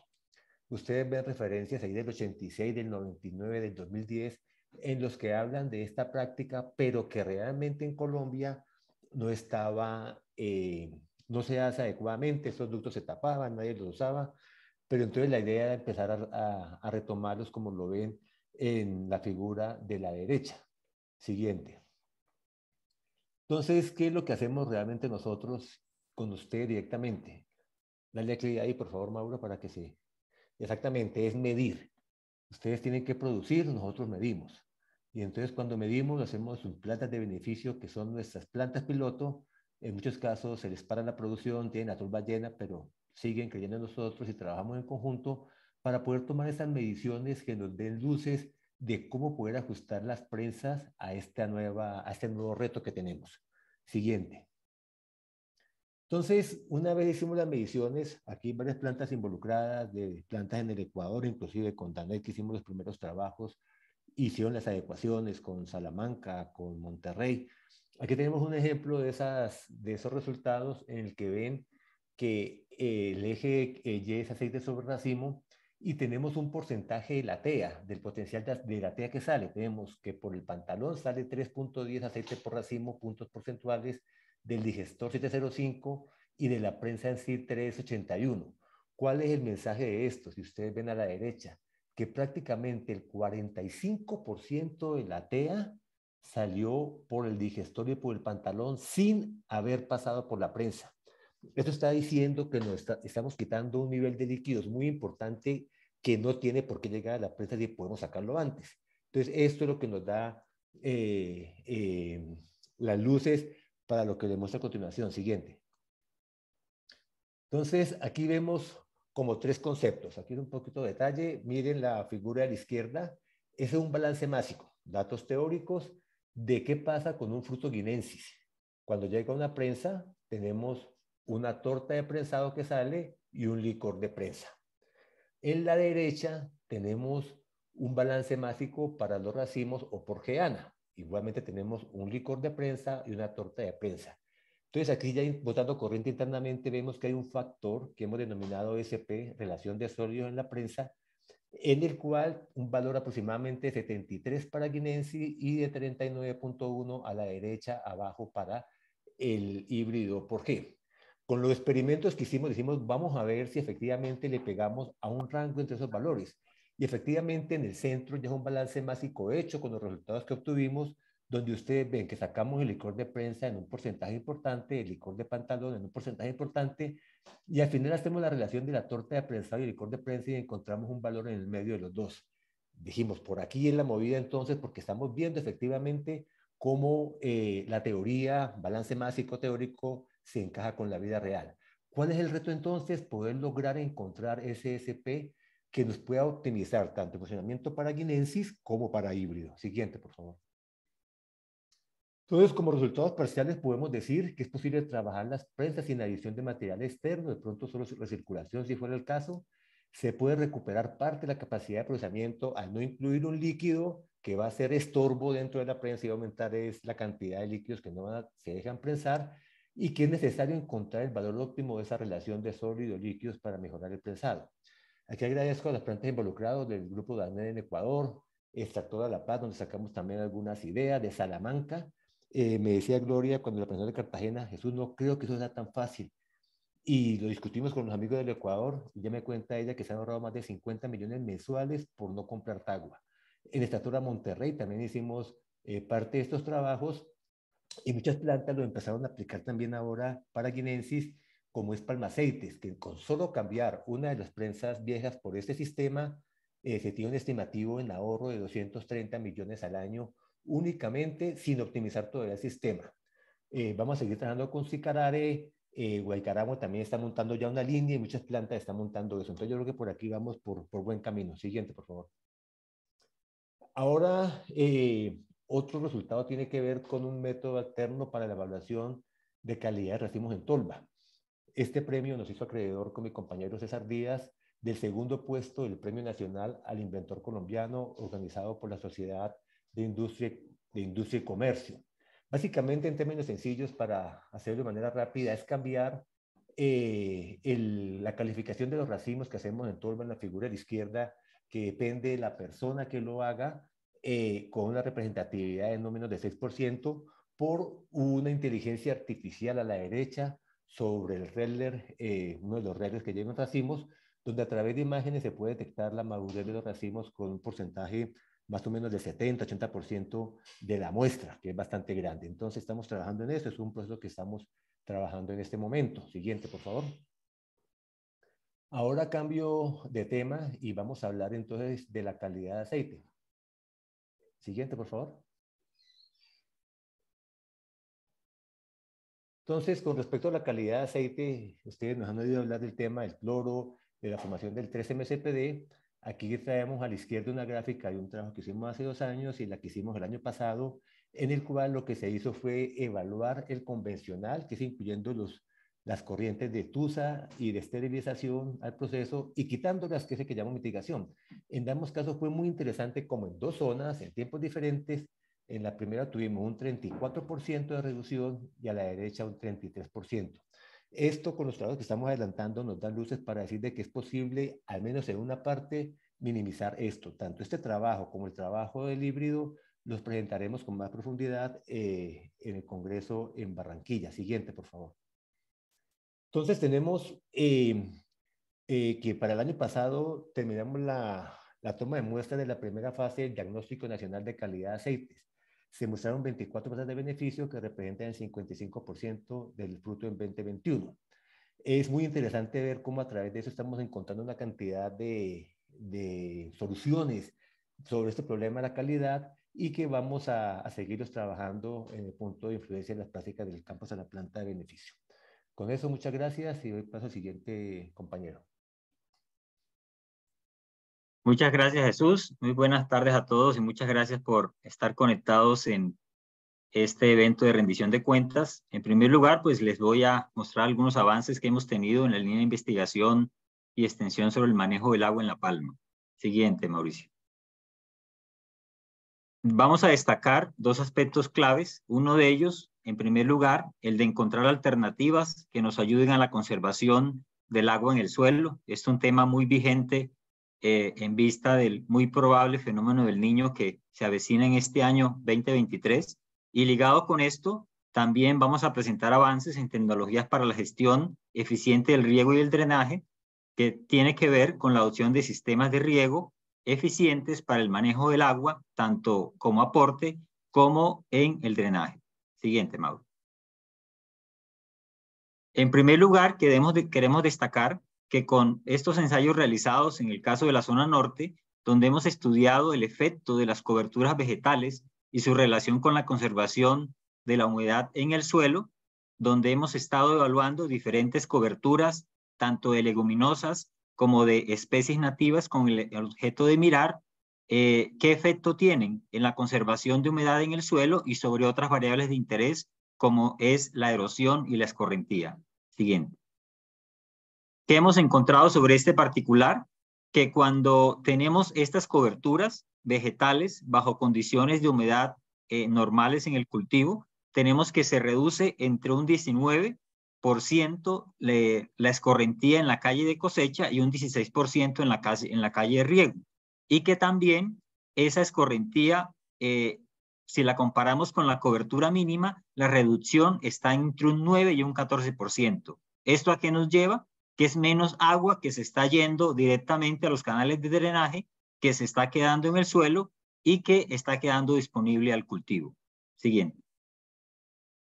Esto definitivamente se ve reflejado en los rendimientos. Lo que tenemos en esta gráfica es el comportamiento de los diferentes tratamientos. Quisiera destacar el comportamiento T7, donde la cobertura es mínima. En este caso, el control es mecánico, realizado cada 15 días para mantener las coberturas a una altura bastante baja. ¿Qué vemos en cuanto a producción? Que este es el tratamiento con menor productividad, con cerca de 19 toneladas, mientras que los tratamientos donde tenemos diferentes coberturas, tanto de leguminosas como de coberturas nativas, nos encontramos cerca de las 23 toneladas. Esto es muy importante porque lo que estamos viendo es que, a diferencia de lo reportado en otras ocasiones, estas coberturas ni compiten por la humedad en el suelo ni están ocasionando reducción de los rendimientos. Todo lo contrario, están reduciendo la escorrentía y eso se ve reflejado en la productividad de las palmas bajo condiciones de la zona norte. Siguiente.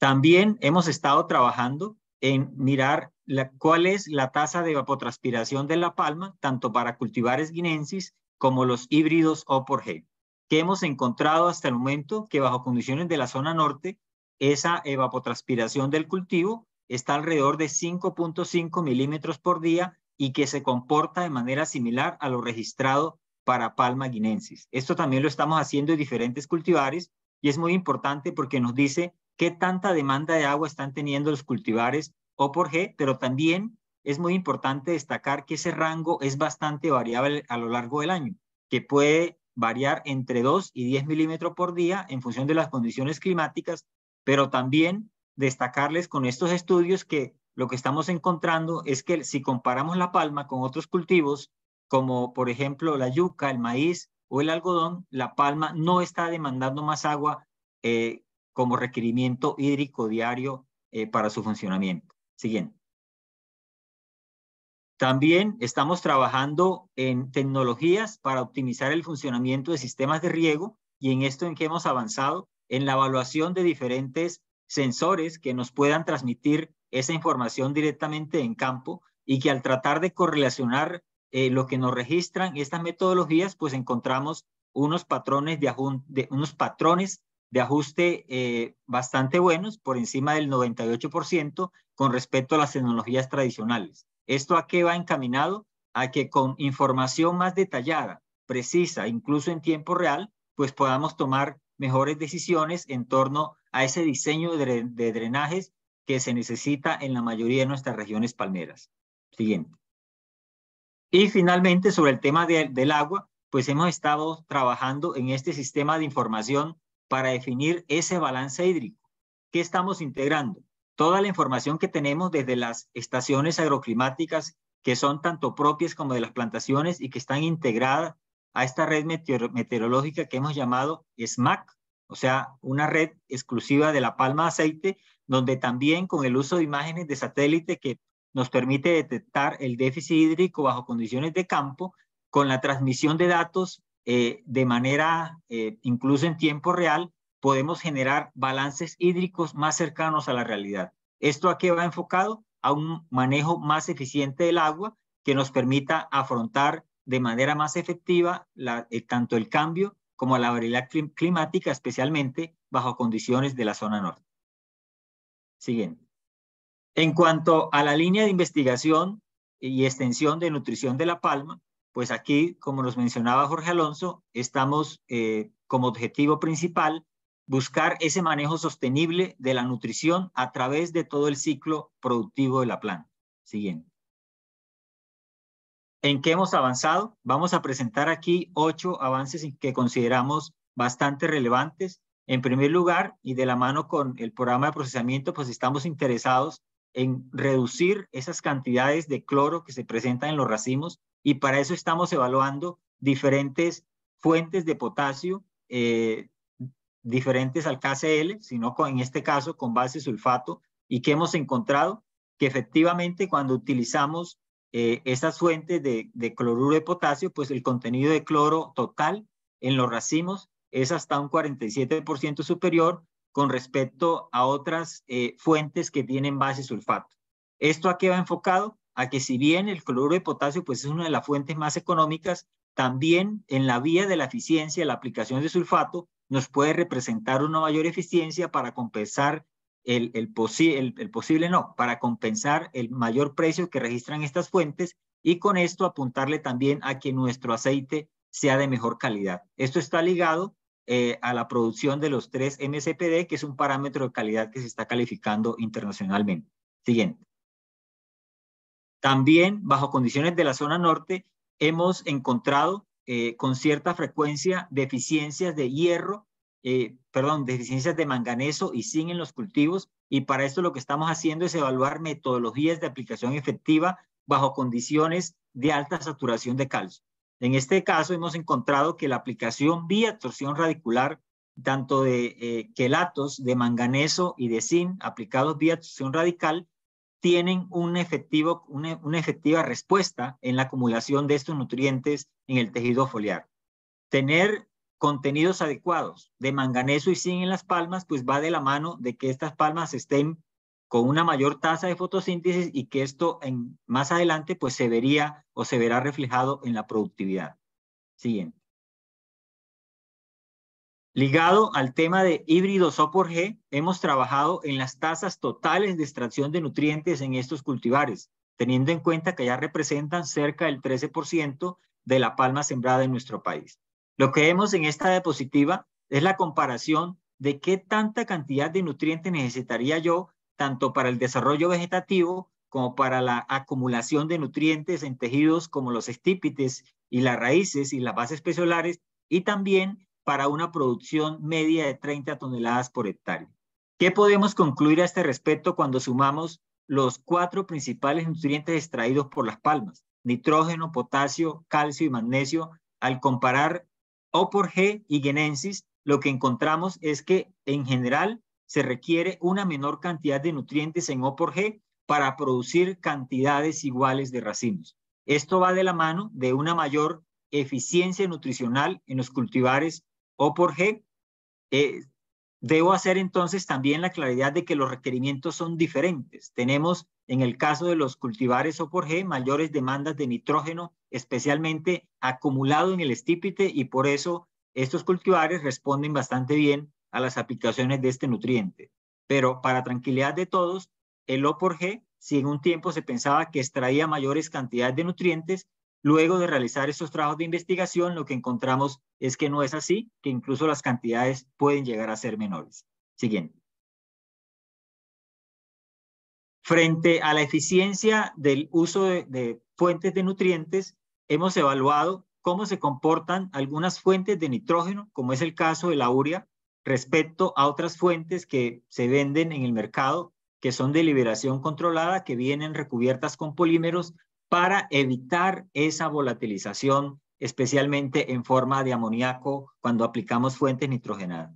¿Qué hemos encontrado? Lo que ustedes ven en esta gráfica, en la parte inferior, lo que se ve son 2 tratamientos que corresponden a un fertilizante comercial denominado Simplot, que es un fertilizante de liberación controlada, y cómo las pérdidas, en este caso por volatilización, son del 4 y 2% cuando se aplican el 50% y el 100% de la dosis de nitrógeno, mientras que con las fuentes tradicionales de urea tenemos pérdidas entre el 26 y el 36%. ¿Esto a qué va enfocado? A que si bien hoy en día hay ciertas limitaciones porque esa tecnología de recubrir los nutrientes aún sigue siendo algo costosa, lo importante es que esto sí le está apuntando a la mayor eficiencia a través de la reducción de las pérdidas ocasionadas por la volatilización del nitrógeno. Siguiente.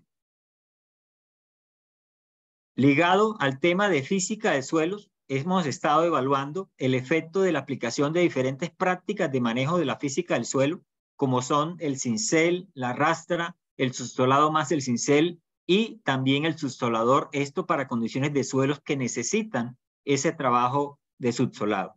¿Qué hemos encontrado? Que ya en el segundo año de producción, además de haber evaluado todas las variables de interés en términos de física y química de suelos, hemos encontrado que el mejor rendimiento está dado en aquellos tratamientos de subsolado más cincel en el cual estamos haciendo una intervención mayor del suelo y mejorando las condiciones físicas, como es el caso de la infiltración.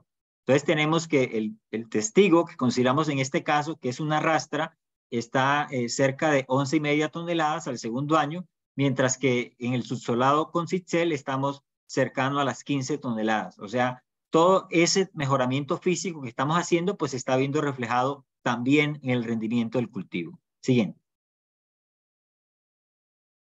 También con este tema de las eficiencias hemos evaluado qué es mejor usar en el caso de fuentes de nitrógeno. Si utilizamos fuentes en base a amonio o si utilizamos fuentes en base a nitrato. Este experimento realizado comparando tanto híbridos como diferentes cultivares, diferentes cruzamientos de cultivares guinensis, lo que hemos encontrado es que la mayor eficiencia siempre se tiene cuando utilizamos fuente en base a amonio.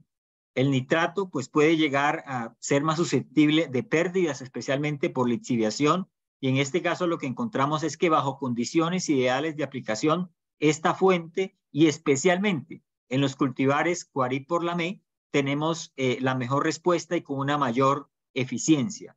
Esto a qué va enfocado a que al momento de tomar la decisión de qué fuente deberíamos usar de nitrógeno, si es en base a amonio o en base nitrato, pues este ensayo nos está dando luces hacia dónde deberíamos escoger ese tipo de fuentes. Siguiente.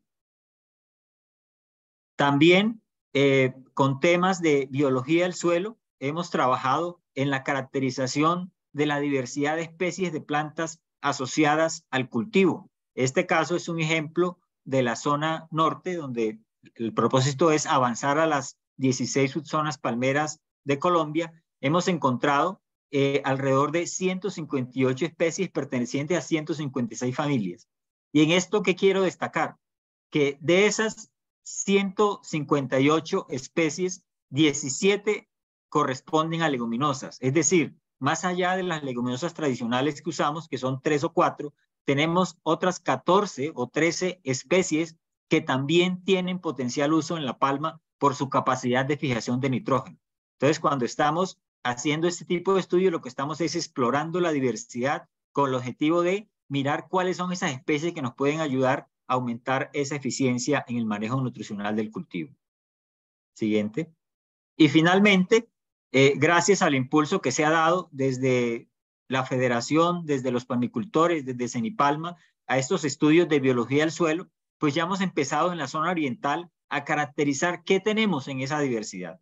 Y cuando caracterizamos, cuando nos preguntamos ese qué tenemos, es buscando que en un mediano y largo plazo podamos tener nosotros desde la investigación la producción de biofertilizantes, de organismos que nos ayuden a incrementar esa eficiencia en el uso de nutrientes y también que nos ayuden a manejar esas plagas y enfermedades que están asociadas a la palma.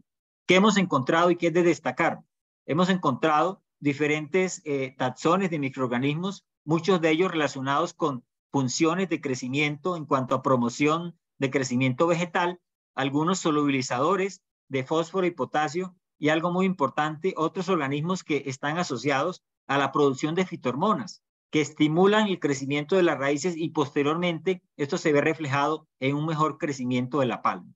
Entonces tenemos la posibilidad de encontrar allí una diversidad importante de organismos con un potencial uso, y este es uno de los primeros avances que hemos tenido tanto en la línea de nutrición como en la línea de aguas en este año 2022. Muchas gracias.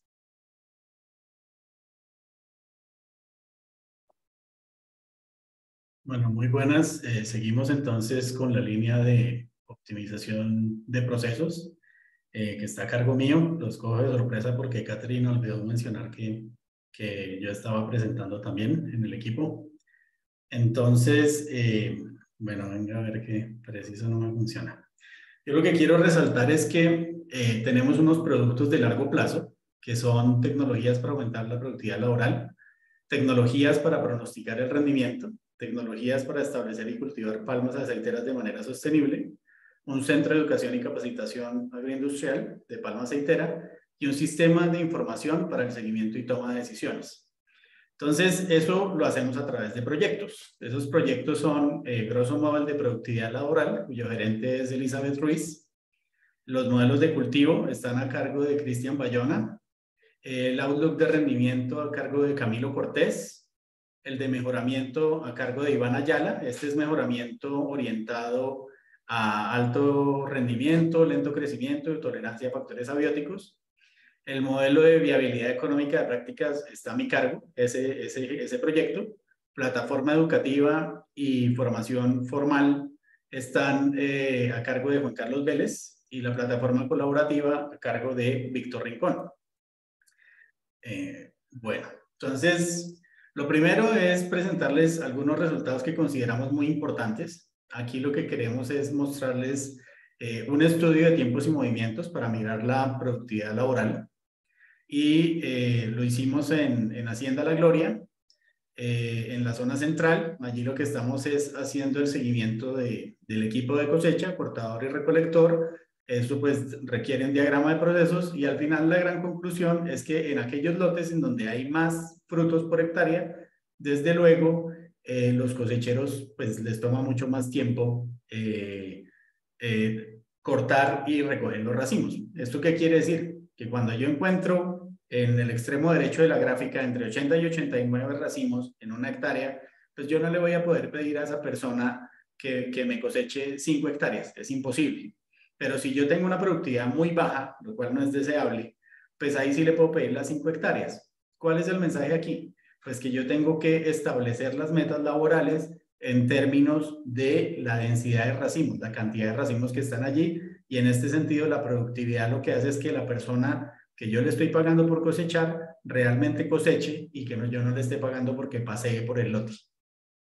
Otro trabajo muy importante lo hicimos en Palmas Montecarmelo, en Codazzi, y allí lo que tenemos es esa relación entre productividad y el estrés hídrico, el déficit hídrico. Entonces, ustedes lo que están viendo ahí es una tabla en donde en el centro tenemos los números de lotes donde hubo correlaciones estadísticamente significativas entre déficit hídrico rezagado en meses contra el rendimiento de los cultivos actual. Y lo que encontramos es que esos rezagos entre 12 y 14 meses, entre 17 y 22 meses y 35 y 40 meses son altamente representativos desde el punto de vista estadístico, y lo que encontramos es que corresponden a etapas claves del desarrollo de racimos. ¿Para qué sirve esto? Esto sirve para darle input a los modelos de cultivo que estamos formulando desde esta línea de optimización. Aquí pues que traigo a colación un trabajo de costos en planta extractora que hicimos en la vigencia anterior. Participaban 8 empresas en ese momento, y lo que queremos resaltar es que la disponibilidad de fruto tiene un impacto muy fuerte sobre el costo de producción. Entonces, por ejemplo, si nos vamos a la planta A, vemos que en el primer semestre, que corresponde con el pico de cosecha, pues el costo de producción es 33.847 pesos, mientras que en el segundo semestre el costo son 66.180. Entonces, ahí hay una diferencia importante y pues corresponde con el hecho de que las plantas las establecemos para el pico de producción, pero pues eso tiene unos sobrecostos muy importantes cuando estamos en valle de producción. Y cuando miramos a la derecha, tenemos los costos de procesamiento versus el uso de capacidad instalada, y vemos una clara relación entre a mayor disponibilidad de planta, pues menor es el costo. Entonces, las prioridades, ¿cuáles son? Incrementar la productividad en campo y hacer mantenimiento preventivo para evitar esas paradas no programadas, y desde luego sigue estando vigente la estrategia de disminuir los costos de la energía. Otro resultado importante, el estudio de actualización de costos, que nos dice que para el híbrido en 2021 los costos de producción eran de 342 pesos, mientras que para guinensis eran 324 pesos por kilo. Ahí hay diferentes formas de presentar los costos dependiendo de cómo lo quiera ver el palmicultor: costo etapa adulta, costo sin tierra y el costo total, que incluye también el establecimiento. Nos estamos refiriendo al costo total. Y a mano derecha estamos mostrando el costo por kilogramo de aceite para el año 2021, trabajo que se hace en 2022, y allí teníamos que para 2021 estábamos hablando de 1.534 pesos por kilogramo de aceite en guinensis y 1.819 pesos por kilogramo de aceite para híbrido por G. Otro resultado muy importante que a mí me gusta destacar y que incluso hicimos una Colombia Palmera en línea con este tema es el índice de costos palmero, el ICPA. Aquí lo que hicimos fue analizar cuestionarios de las empresas benchmark para un periodo de 2017 a 2021. Y lo que queríamos hacer era lo que estamos mostrando en esta metodología: definir una canasta de insumos, la que más se utiliza en las empresas palmeras. Después mirar cada uno de esos rubros, mano de obra, fertilizantes, herramientas, maquinaria, cómo pesaba en una estructura de costos. Y lo que sigue es poderle hacer seguimiento a precios. Entonces, buscar esas fuentes de información en donde se le puede hacer seguimiento a precio para finalmente poder calcular un índice que nos sirve para hacerle un seguimiento oportuno al comportamiento de los precios y nos permite anticipar, por ejemplo, el impacto de decisiones de política pública. Por ejemplo, una reforma tributaria. cómo le afectaría una reforma tributaria al negocio palmero. Esa es una herramienta muy importante. Y el resultado aquí, pues, importante también es los coeficientes técnicos, en donde en las filas estamos viendo el proceso productivo en términos de cuánto demanda de mano de obra, cuánto demanda de insumos, cuánto demanda de bienes de capital, cuánto demanda de servicios y mantenimiento, de combustible de tierra y su total. Ese total es el total de participación en el costo de producción. Aquí se fija un año base, específicamente un mes base. Lo tomamos como diciembre 2020. Entonces, a partir de ese empezamos a generar un seguimiento de precios a través del índice que ya le hacemos entrega de este índice de costos al equipo de economía de Fede Palma para que ellos le hagan el seguimiento. Entiendo que lo van a hacer de manera cada 4 meses, cuatrimestral. Señaladas en más oscuro, pues tenemos los rubros que concentran casi el 60% de los costos de producción en el tema de híbrido por ejemplo. Seguimos entonces, por favor, con Jorge Alonso. Muchas gracias. Gracias, Mauro. Ya en esta parte final tenemos pues los resultados de la línea de adopción tecnológica participativa, de la cual pues tenemos 4 grandes productos de esta línea.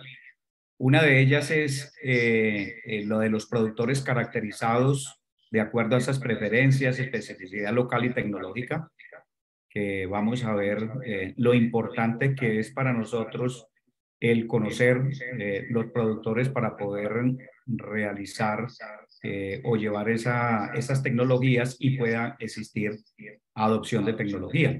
El otro tiene que ver con las tecnologías sostenibles a diferentes zonas palmeras. No todas las tecnologías que generamos son tecnologías que son transversales para todas las zonas palmeras.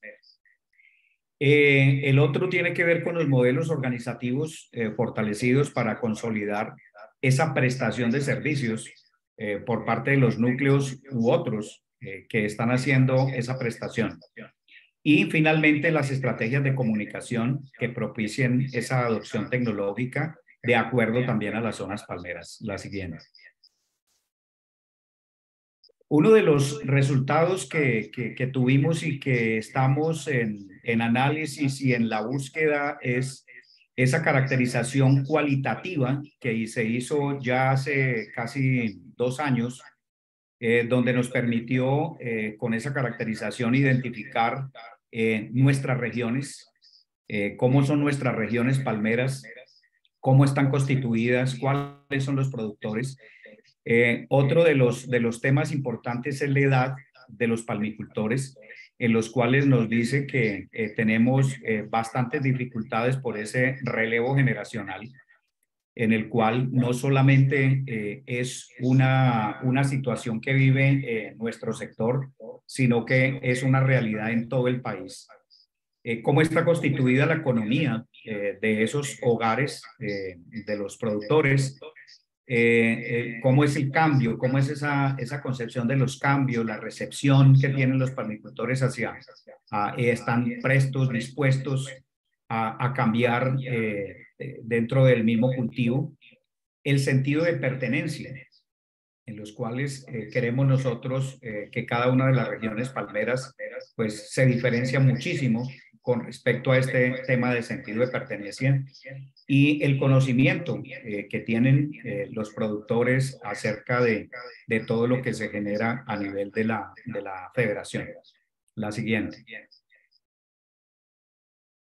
En la caracterización cuantitativa, unos datos supremamente importantes que no los teníamos y que esto nos está permitiendo hacer un alto en el camino, una reflexión, y uno de ellos es que el 31% de los predios caracterizados están a cargo de las mujeres, que el 35% de los productores residen en el predio, y eso es muy importante porque de eso también digamos, depende cómo se toma la tecnología, cómo se adopta la tecnología, muy diferente a cuando el dueño no reside en ese predio, como si lo mira uno en general para palmicultores de pequeña escala. ¿Cuál es el predominio de la palmicultura? Que el 35% de los productores se dedican exclusivamente a la palmicultura como actividad económica. La identificación cultural, que el 23% se identifican como afrodescendientes, el 36% como campesinos, el 1% se identifican como indígenas y el 40% no se autorreconoce en ninguno de los grupos. Y también cómo en muchas de las regiones están organizados los productores a través de una asociación de productores en el cual tenemos casi 60 alrededor en el país, en el cual también es muy importante esa figura de la asociación de productores. La siguiente. Está importantísimo, sobre todo en el tema de la conectividad, como vemos que en rojo están aquellos sitios donde tienen un bajo acceso al Internet y digamos unos donde pues realmente no tienen ningún problema. El punto aquí es que casi todo el mundo tiene celular, pero a que tenga conectividad pues es muy diferente.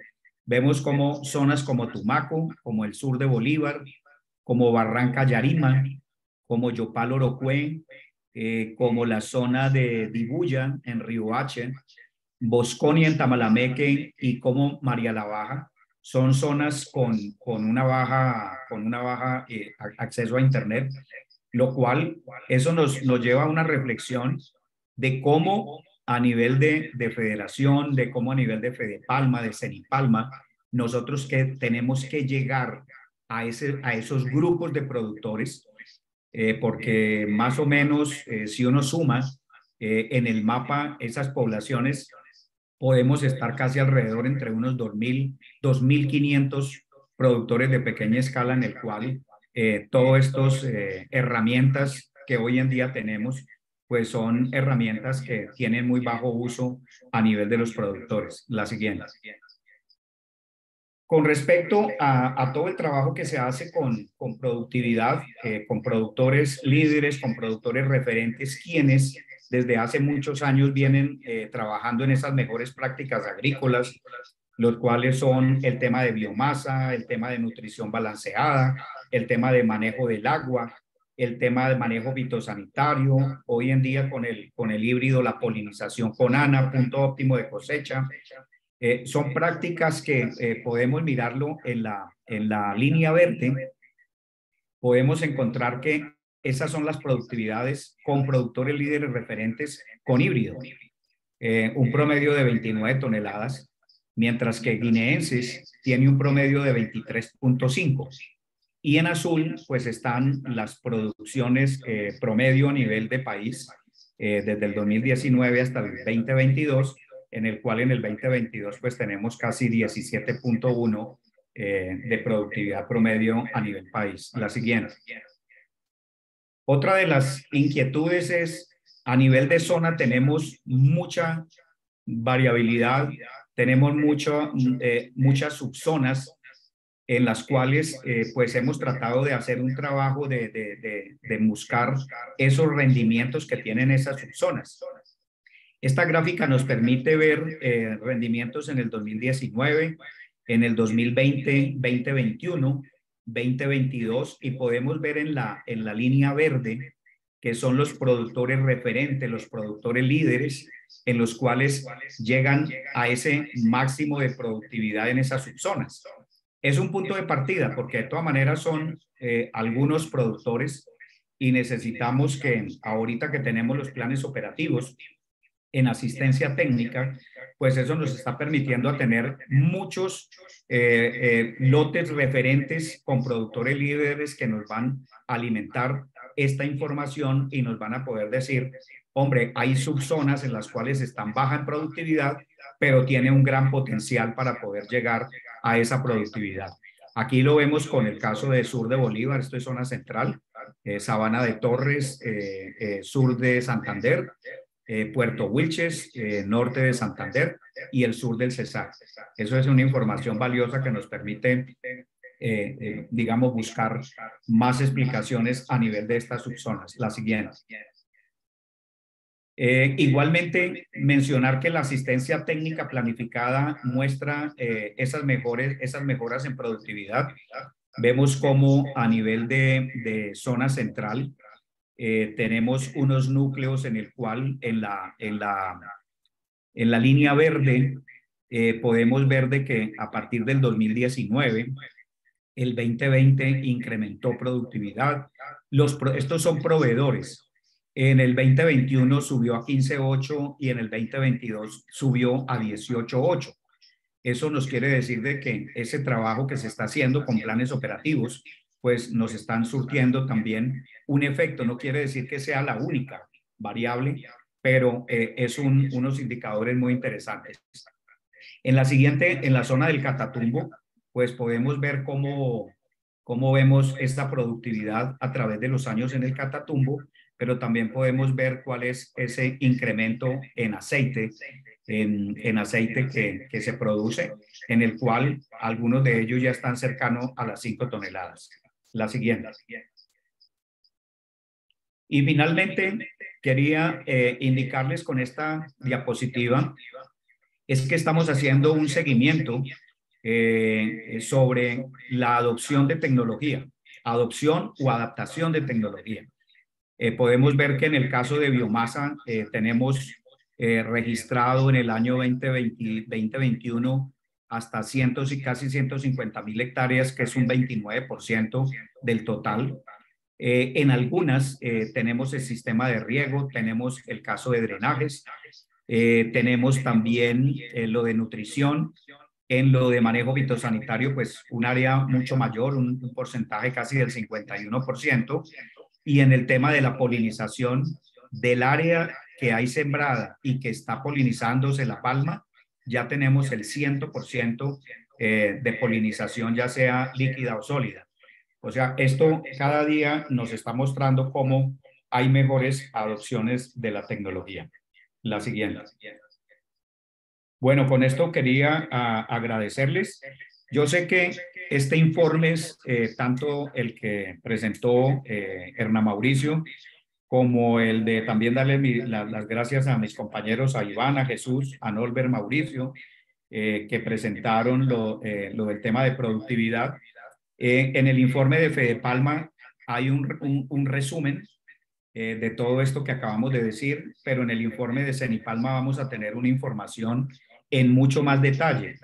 Y como decía Caterine, para la próxima semana, pues vamos a tener dentro de la agenda unos días de campo, por ejemplo, para visitar el campo experimental, donde veremos sistemas de riego, donde veremos cultivares. Igualmente vamos a tener la visita a Tequendama, donde vamos a tener la oportunidad de ver la polinización líquida. Igualmente vamos a tener workshop donde vamos a tener el tema de tiempos para invertir, tema de productividad, tema de costos, el tema de procesamiento. Igualmente se va a tener lo del híbrido, donde vamos a tener también información en detalle. Y también habrán unas charlas en las cuales nos van a permitir también en más detalle ver los resultados sobre el fortalecimiento de asistencia técnica a nivel del país. Entonces, con esto, muchísimas gracias.